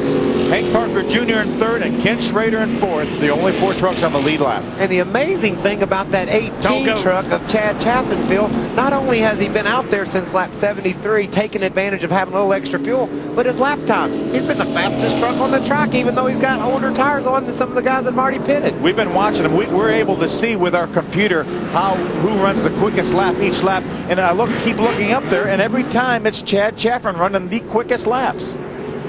Take a look at why we were under our 5th caution. Kevin Love in the 67 coming down the front stretch. Oh, he got loose exiting the corner and overcorrected it. We talked about that earlier. You get loose off that corner. We saw Carl Edwards do it. Did not overcorrect. Kevin Love, very little experience. Overcorrected, got into the outside wall, sent him down into the inside wall. Pretty hard contact, and just broke the heart of a whole bunch of guys that have already made pit stops. Check out what Schrader's looking at. He's saying, wow, haven't pitted yet and the caution's out. This is a break, a big break. And like you said, Phil, there's only 4 guys on the lead lap right now. One of those cats will get the free pass, so we'll have 5 on the lead lap. Looks like it might be Andy Houston who gets that. The pit road is still closed right now. They usually keep it closed for a lap so all the field can be collected by the caution truck. Speaking of field, part of the infield getting torn up by Kevin Love. Pit road should be open this time, and Chad Chaffin is going to be glad to see pit road. Pit road is closed, so do not come down. There you have it. Ambulances and stuff sitting down there at the end. That'd be the reason. That's the reason. There are ambulances right at the exit to pit road, so they're going to keep it closed right now. Wendy? We were just checking in on pit road. The 14 team and the 18 team pitted right next to each other. Got very excited when that caution come out. Actually, Ray Stonkus came over the radio to Rick Crawford and he said, "You need to come in. You are losing ground." And Rick said, "Give me 10 laps, Ray. I'm waiting for a caution." So they were very excited. It came into the favor for Rick Crawford. Somebody else that it came into favor for is Ken Schrader. Let's see if we can talk to him. Hello, Schrader. We're up in the booth. You're riding along in 4th. You got enough gas to get to the pit here in a lap or 2? Oh, yeah, we're fine, Mikey. We came in and topped off there one time. Had about 20 more laps of fuel, you know.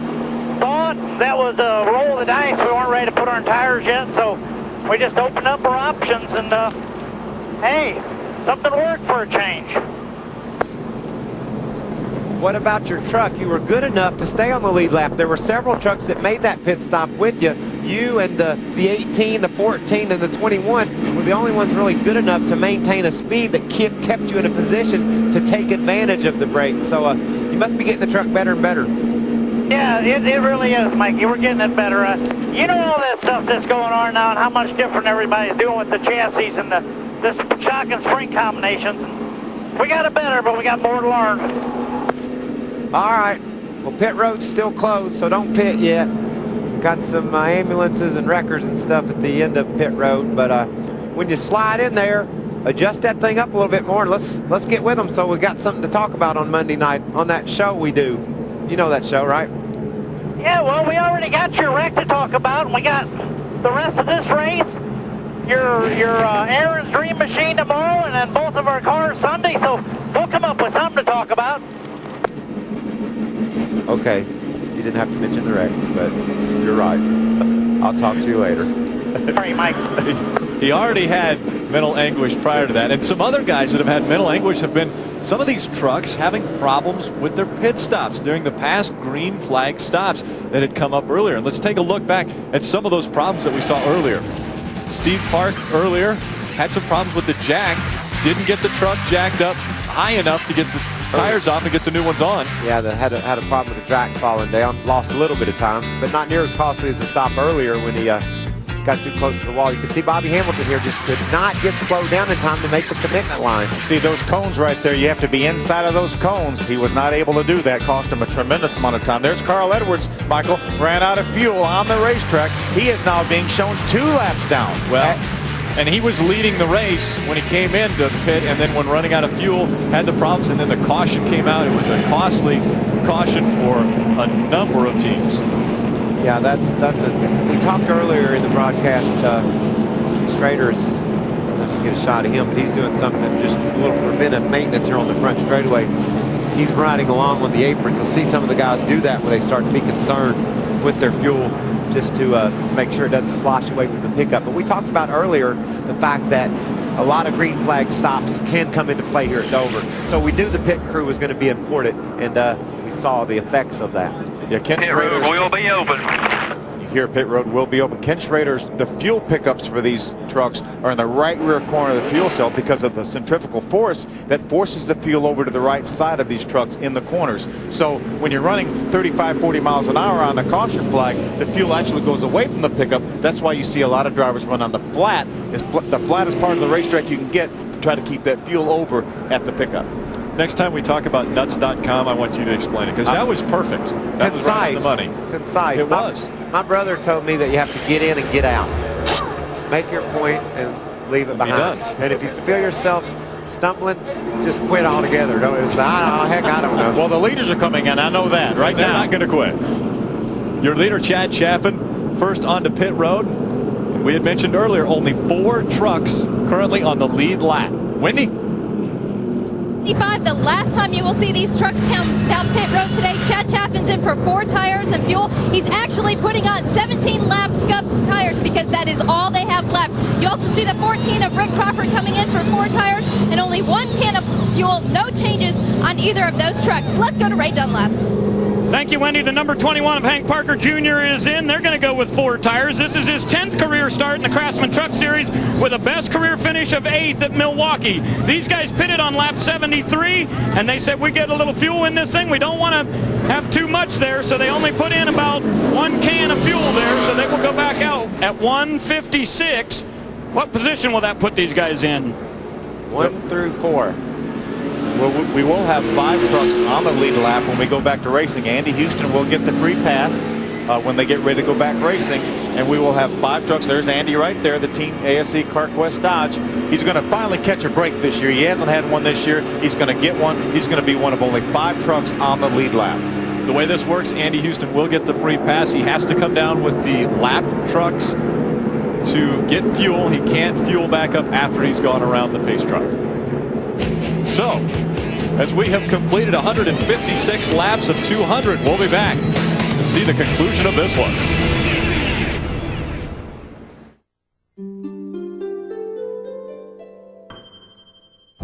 Ode to the championship. From stock to rock, all new tuner transformation, then sports car revolution. It all begins 7 Eastern, 8 Pacific, Tuesday, only on Speed. Coverage of the NASCAR Craftsman Truck Series MBNA America 200 on Speed Channel is brought to you by the United States Army, an army of one.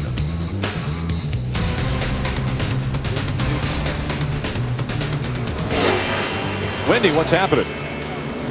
Well, listening to the communication on Chad Chaffin's radio, he came over, he took 17 lap scuffed tires on that last stop. He said, I'd give $10,000 for a new set of tires and $100,000 for rain to start coming.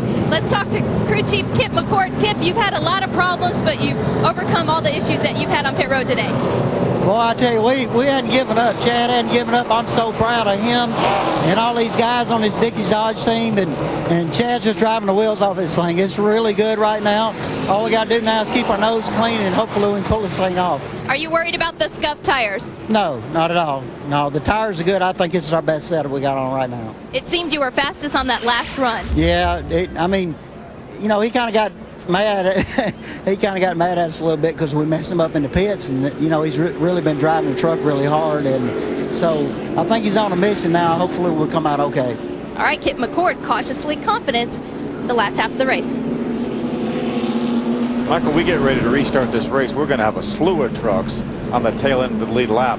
Our leader, Chad Chaffin, may restart this race 8th or 10th on the outside line, and then plus there'll be some lap trucks on the inside of the racetrack. Yeah, he'll line up about 16th when they get ready to go here, leading the race with just 40 laps to go. That's not the kind of aggravation you want to be faced with, but he got a big break, obviously, by not having to pit. That got him in this position, so he just had to live with the fact that he's going to have a bunch of trucks right in his lap when they throw the green flag here in a lap or two. Dover International Speedway, very close to the Dover Air Force Base. We saw one of the military vehicles flying by.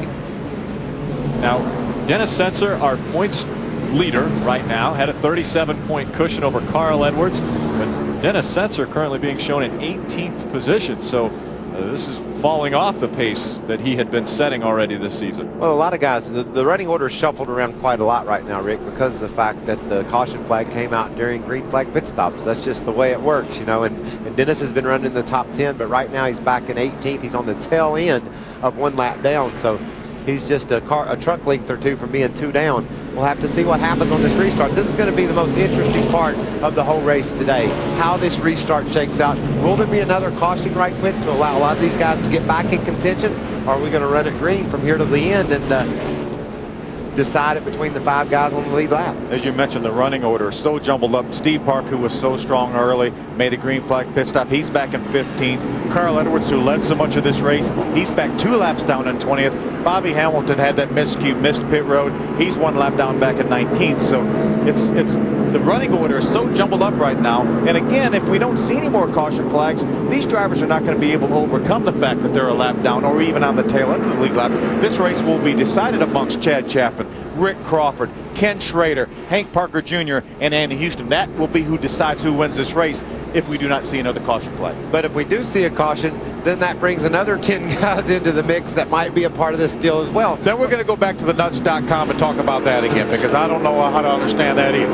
Well, let me tell you what'll be fun to watch, though. I think Chad Chaffin has got the truck to race with these guys, even if they do get back on the lead lap. So he'll, if there is a caution here in 5 or 6 laps after this restart, he will still be the leader if he doesn't get involved in the caution. Or if he doesn't get passed by Rick Crawford and some other good trucks, Ken Schrader, Hank Parker Jr. You're right, but I think he's got a good enough truck where he can race these guys, stand level-footed with them and battle it out to the end. Take advantage of the fact that he got a break and then still parlay it into a win. Now, Robert Huffman was in earlier, and we had talked about the mishaps that have taken place on pit road. Let's take a look at one of his crew members, the gas man, as he was in for his last pit stop. That's the catch can man right there holding the first can. And there's a second can as he tries to plug in and cannot quite get it sealed up. Fuel going everywhere. You see him shaking his head. I'm not sure if he got that thing full or not. Of course, we only have 40 laps to go, less than 40 laps to go, so he doesn't necessarily need to get it full. And I'm sure if they didn't feel like they got enough fuel in, they would bring him back down pit road, make sure he has enough fuel to get to the finish. He definitely didn't need a fuel bath, and that's what he got. Gallons of fuel that was spread all over him. All over him. So I'm sure he's getting hosed down right now. On the inside, the 42, the 1, the 23, the 75, and the 16 all have the option of starting on the inside as they go to 2-file restart. This is huge for a race fan. This is huge for us commentators, the media. This is what this race is all about right here, this restart. But for those guys out on the racetrack, the ones that are on the tail end of the lead lap, the guys leading the race, this is tense. It doesn't get any tenser than this. You see our leader, Chad Chapman, will restart this race. I thought it was going to be 10th, but Jack Sprague just drove by him. He will actually restart this race in the 12th position. He'll be on the outside, 6 rows deep. That's where our leader is right now. Mike Dolan pulls the pace truck down on pit road. Our leader is the 18 of Chad Chaffin. He's back in the field. There are trucks just in front of him that are on the tail end of the lead lap. And we're back underway after our 6th caution of the day. Right now, Phil, if the caution falls, 10 guys will get a lap back. It changed the complexion of this race dramatically. Normally, most of these trucks would defer to the leader because he's leading the race. Right now, they don't want to see Chad Chaffin. They want the caution to come out while they're in front of Chad Chaffin, and then they got a shot to win this race again. Now, you talk about wanting to see a caution. Is it possible to create a caution? Well, heck yeah, we see that all the time. Pretty much every caution we ever see is being created by something or somebody. Okay, intentionally. Well, I've never, especially at a place like Dover. Bobby Hamilton having trouble sliding up the racetrack, losing a couple spots. Now he's back behind his teammate Chad Chaffin. He is again 1 lap down. Actually, and it makes Bobby 2 laps down. As you see Dennis Setzer right there, the outside of Jack Sprague, side by side, coming off turn number 2. Rick Crawford in second behind the 18 of Chad Chapin. Bobby Hamilton trying to race with him now in that Square D Dodge. Just in front of those trucks, our leader, Chad Chapin, and he's tiptoeing, Phil. He doesn't want to see a caution. He wants to blend in. He doesn't want anything to go wrong right now. But you can see there the strength of that truck. He's able to drive right up on Carl Edwards like we documented earlier. He's got a great truck. He sure does. He's going to let these other trucks open the door for him. He's going to get by Ted Musgrave. He's going to put Ted back 1 lap down.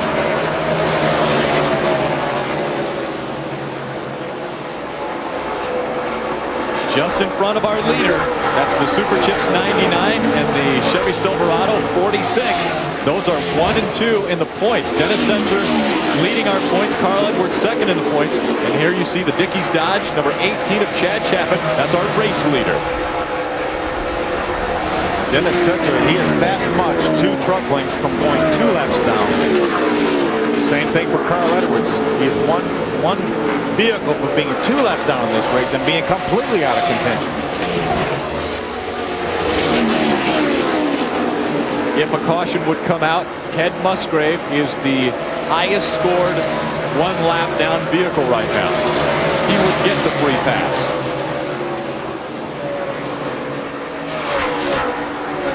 Your leader trying to get around, as we've documented, the faster trucks that are out in front right now. They've all pitted. But Chad Chapin leads after 169 laps. Take a look at our MBNA mid-race recap. Early on, it got a little hairy. Lap 7. 5 trucks involved and numerous others banged up. We ride along with Robert Huffman as he was able to get through unscathed. You can see here Steve Park shakes Carl Edwards a little bit loose and grabs the lead. Had a very strong truck, much to the appreciation of Brendan Gaughan. But then he comes to pit road and had a couple of miscues in the pits. You can see here he just can't quite get out of his pit. Lost track position back into the field a little bit and then wound up losing a lap when all the leaders had to pit under green. See, Brad Keselowski had an engine problem going in turn 1. Got into the wall awfully hard. Fortunately, got out of the truck, is okay. Our most recent caution, putting all the trucks a lap down. Kevin Love spinning, coming down the front stretch and getting into the inside wall.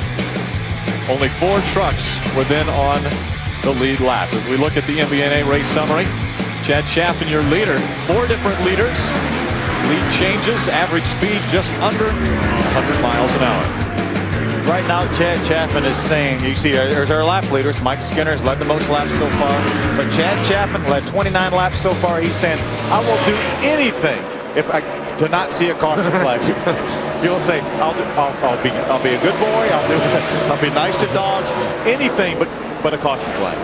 And when that caution came out, there were 4 trucks on the lead lap, but there were another 5 that were still on the lead lap, but in front of our leaders. And so currently we have 9 trucks that are on the lead lap, but 4 of them are just in front of our leader. Yeah, they're over 20 seconds behind right now. Those trucks are led by Mike Skinner in the 6th position. There's our 2nd place truck right there, Rick Crawford. Got Sears on board this truck.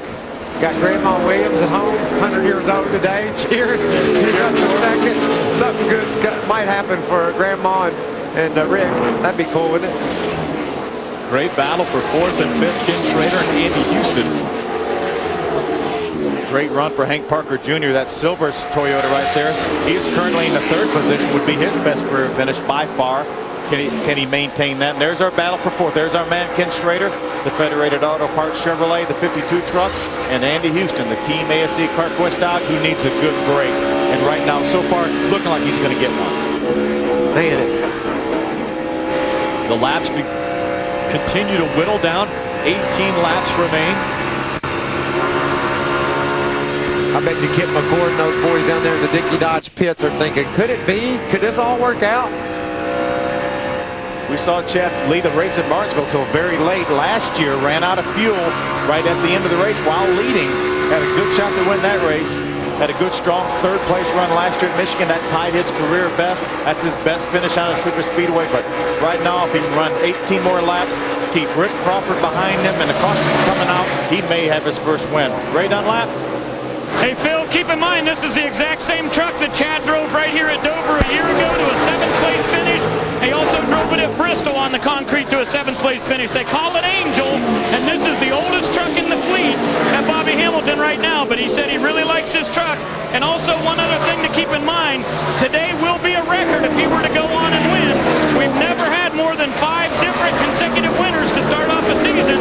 If Chad Chaffin wins, that'll make 6, and that'll be a record for the Craftsman Truck Series.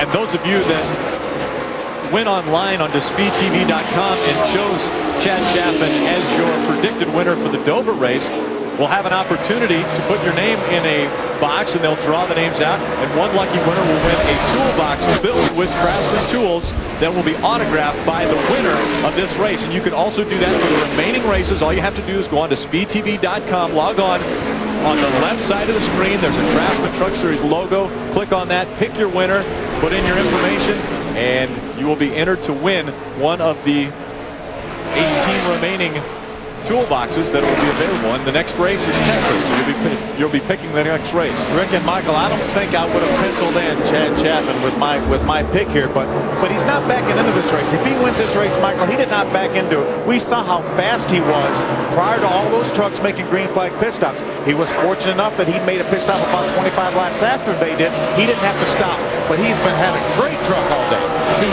He got a break, Phil. He caught a break, and he's taken advantage of it. He had a good enough truck to take advantage of it. And I guarantee you, if the caution was to come out right now, he would be hard to beat. He's in front. I don't know if they could get him or not. Chad Chaffin, Rick Crawford, Hank Parker Jr., Ken Schrader, Andy Houston are your top 5. We'll see if that stays the same when we come back for the finish of the MBNA America 200. Caution number 6 has come out. Ken Weaver spinning on the front stretch. He wrecked his initial car that he unloaded during practice yesterday. Except as a truck. That's a good point. See him on the inside of the racetrack there, just trying to stay out of, looked like maybe Mike Skinner's way. Wow. And around he went, made hard contact. Again, bank straightaways, not much room on the inside, made hard contact there. That was Mike Skinner. He tried to stay out of his way, pinched the truck down a little bit, hit the inside wall a ton. That was a hard crash, Phil. And the last person who wanted to see this caution is who, Michael? Ken Weaver. Well, how about the second to the last true person? Statement right there. Second to the last would have been Rick Crawford. Chad Chaffin. Oh, I'm sorry, Chad Chaffin. I was thinking about Rick Crawford would have been third, I think. I was thinking about Grandma Williams. She might be glad there's a caution. Get this win out of the way here on her 100th birthday. A reminder, the Craftsman Truck Series does not end on caution. So we will go green, white, checkered. And Chad Chaffin is looking to become the 44th different driver to win a Craftsman Truck Series race. Wendy? Rick Crawford did come over the radio and said, we did not need that caution, boys. They're a little bit concerned about the truck. They said it is not that good, and they're most likely going to lose spots to those new lead lap trucks. Let's go to Ray. Hey, Wendy, Jack Sprague was in 9th position, and they decided to come down here and get some tires. These tires have 30 laps on them. They ran them in happy hour. Sprague was saying that he just gets crazy tight after 5 laps, and he just can't make any move forward. So they said maybe this set of tires will be better than the ones we had. It seems a little weird to me as we're not going to have very many laps left here to give up 9th position. What do you guys think? Well, Ray didn't really give up anything because he's the last truck on the lead lap right now. So he's going to go right back to where he was, and he's going to have fresher tires than anybody on the racetrack. The caution came out with more than 10 laps to go. So John Wood, the 50 truck, will be the free pass recipient. So there will be 10 trucks on the lead lap when we restart. Jack Sprague will still start 9th because John Wood has to go to the tail end of the longest line, which is going to be a single file restart. So he will have to go all the way to the very back of the pack to restart this race. Now, Michael, who do you watch on a restart like this? Mike Skinner, the old veteran, or Rick Crawford, who's saying now that he doesn't think he can hold off the guys behind him? Well, Mike Skinner is definitely a threat to Chad Chaffin, but Chad Chapin's best friends right now are Rick Crawford, Hank Parker Jr., Ken Schrader, Andy Houston.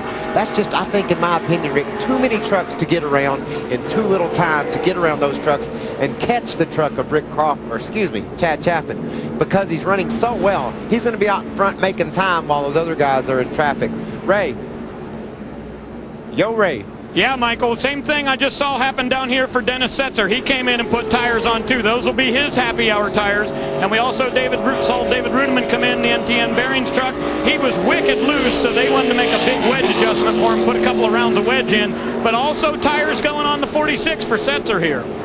Just differing strategies right now. There are some tires in the pits that have some 30, 40 lap runs on them, but those were fresher than the ones they had on the truck. So just trying to make an adjustment, get some cold tires. Cold tires work better than hot ones, even no matter how many laps they have on them for just a 6 or 7 lap run, which shoot, it isn't even going to be that. We're going to be looking at 2 or 3 laps to decide this thing late in the going here. There's Chad's wife, Cindy, right there. You think he's nervous in that truck. He's probably not nervous. He's probably the coolest guy here. But I'll guarantee you Cindy's a little bit nervous. What a terrific job Chad has done, no matter what happens. Looking for his first career Craftsman Truck Series win. First win in any form of major form of NASCAR racing. Ran the Busch Series for a little bit. Was not able to get a win there, but he looks like he might get that first win today. We'd like to welcome our men and women in uniform serving around the world and watching today's race on AFN, the American Forces Network. Thanks for all you do. We hope you're enjoying today's telecast wherever you are stationed. And remember, America stands behind you every step of the way.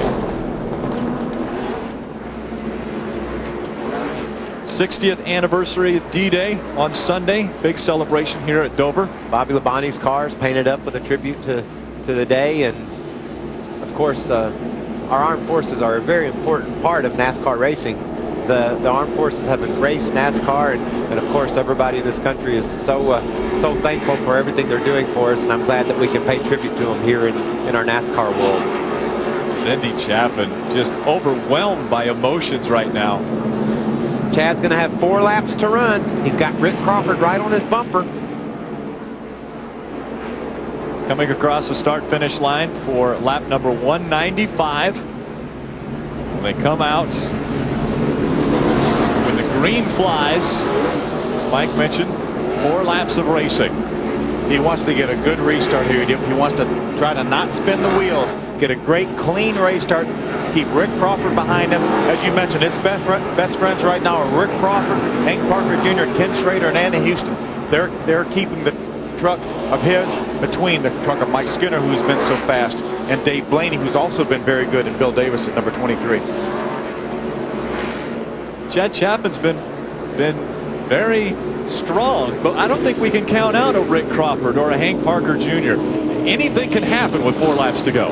You got to get a good restart. It's the first thing that's got to happen. Let's put that behind us. Let's pull her in 4th gear with a gap over who's in 2nd, and then work on driving the truck through the turns to try to get an advantage. You're right. There's a lot of things that are going to go on over the next 4 laps before we're going to give this trophy away. Cindy Chapin hoping and praying that things go right for the 18 Dickies Dodge of Chad Chapin as he takes the green flag. 4 laps of racing to go. Got a good restart. Need to stay on the bottom of the racetrack. He looks like he has his tires cleaned off. Got a good start. Rick Crawford right there with him. Crawford actually gained on him off 2 there.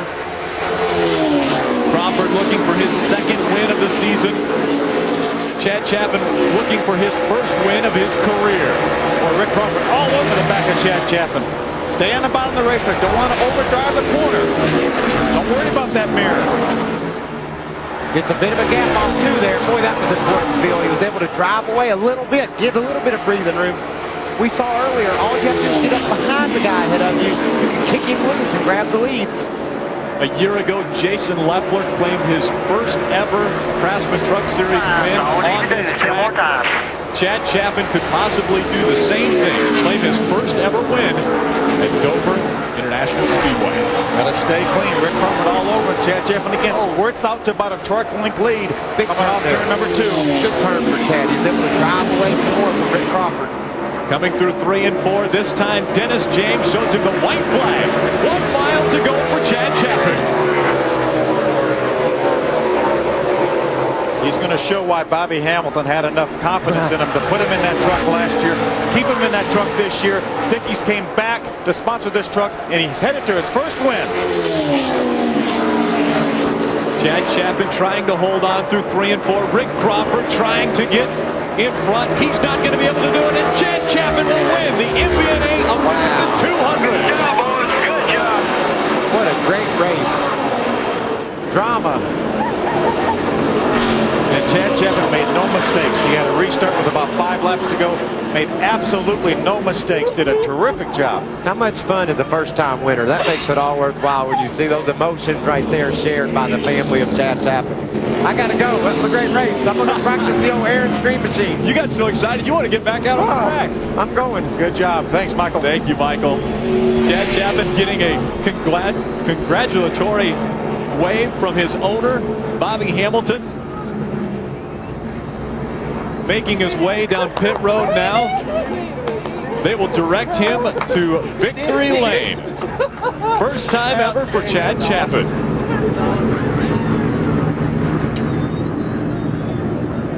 Man, so if you want to do it, I'd say you've got the right. We'll be right back to celebrate win number 1 for Chad Chapman right after these messages.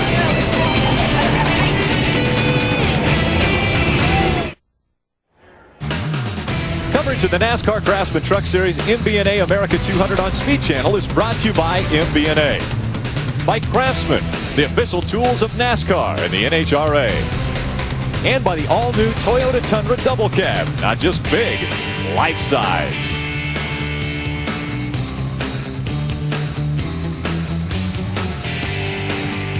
Speed Channel's coverage of the NASCAR Craftsman Truck Series post-race show is presented by Craftsman.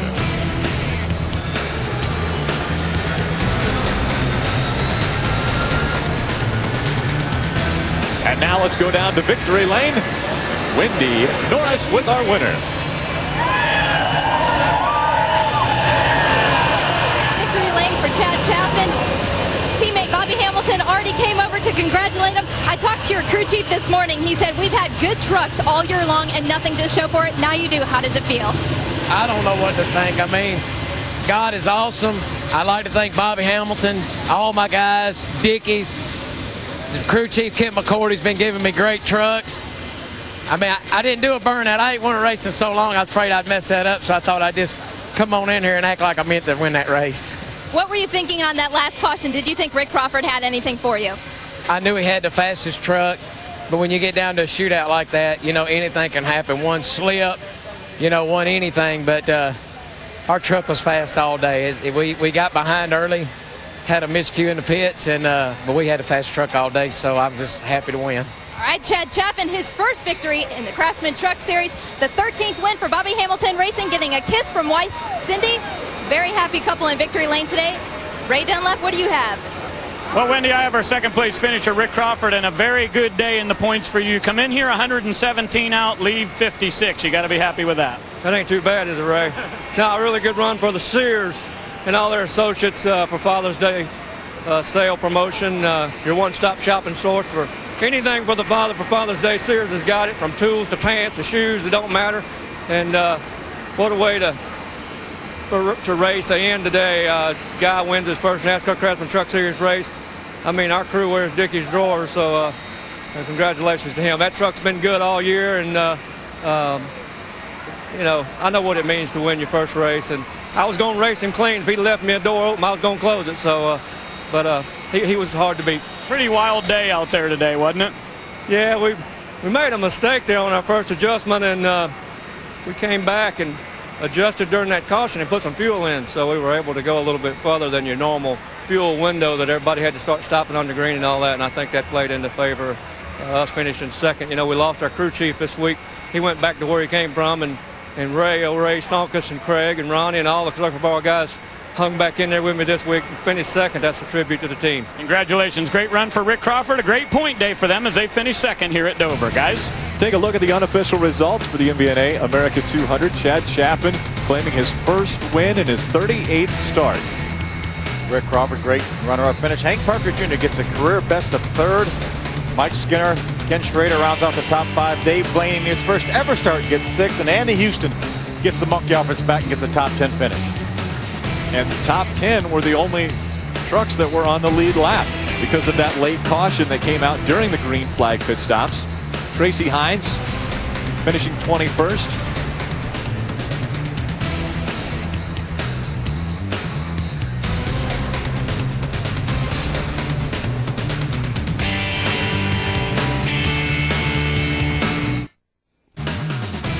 Speed Channel's coverage of the NASCAR Craftsman Truck Series post-race show is brought to you by Craftsman, the official tools of NASCAR and the NHRA. The continuing research and development of Toyota in the NASCAR Craftsman Truck Series has been very exciting to watch. And in our Toyota Spotlight, we take a look at Hank Parker Jr., who's with Wendy Norris. Top Toyota finisher of the evening with a third. Hank, what was going on out there? Was it a wild ride?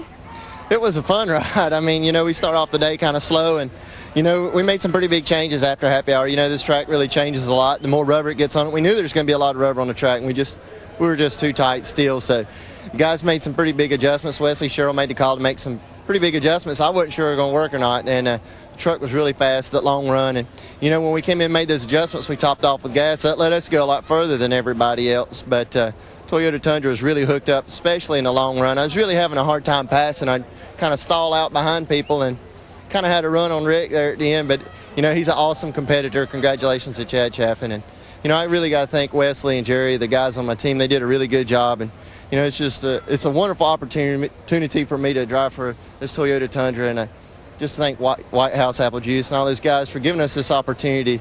Today we had the breaks that paid off good. Great night for Toyota, great night for Hank, his first top 10. Chad Chaffin savoring the moment. First ever Truck Series win, first ever win in the upper echelon of NASCAR. Chad Chaffin enjoying the time with his first ever trophy in the NASCAR Craftsman Truck Series.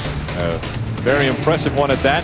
The point standings, Ford point standings through 6 races. Dennis Setzer remains on top. Carl Edwards closing the gap ever so slightly, just 20 points back. But as we mentioned earlier, Rick Crawford, the big mover today. Big gain by Rick Crawford. Mike Skinner gained a lot of points. He came in this race 138 behind, closes now to 77 out of first. We get back to action a week from today. That is next Friday, 9 p.m. Eastern at Texas Motor Speedway. And one truck that's been very dominant there has been that 62 Orleans Dodge, and now Steve Park has a lot of pressure on him to show that that's still going to run well on that track. We saw some flashes of brilliance from Steve Park tonight, or today. He led the race early on, made a miscue on pit road, never overcame that, but he will be good next week. So remember that when you sign up for your Craftsman Toolbox giveaway, that you can check out to see who might win that Texas race, and you can earn yourself a Craftsman Toolbox autographed by that winner at Texas.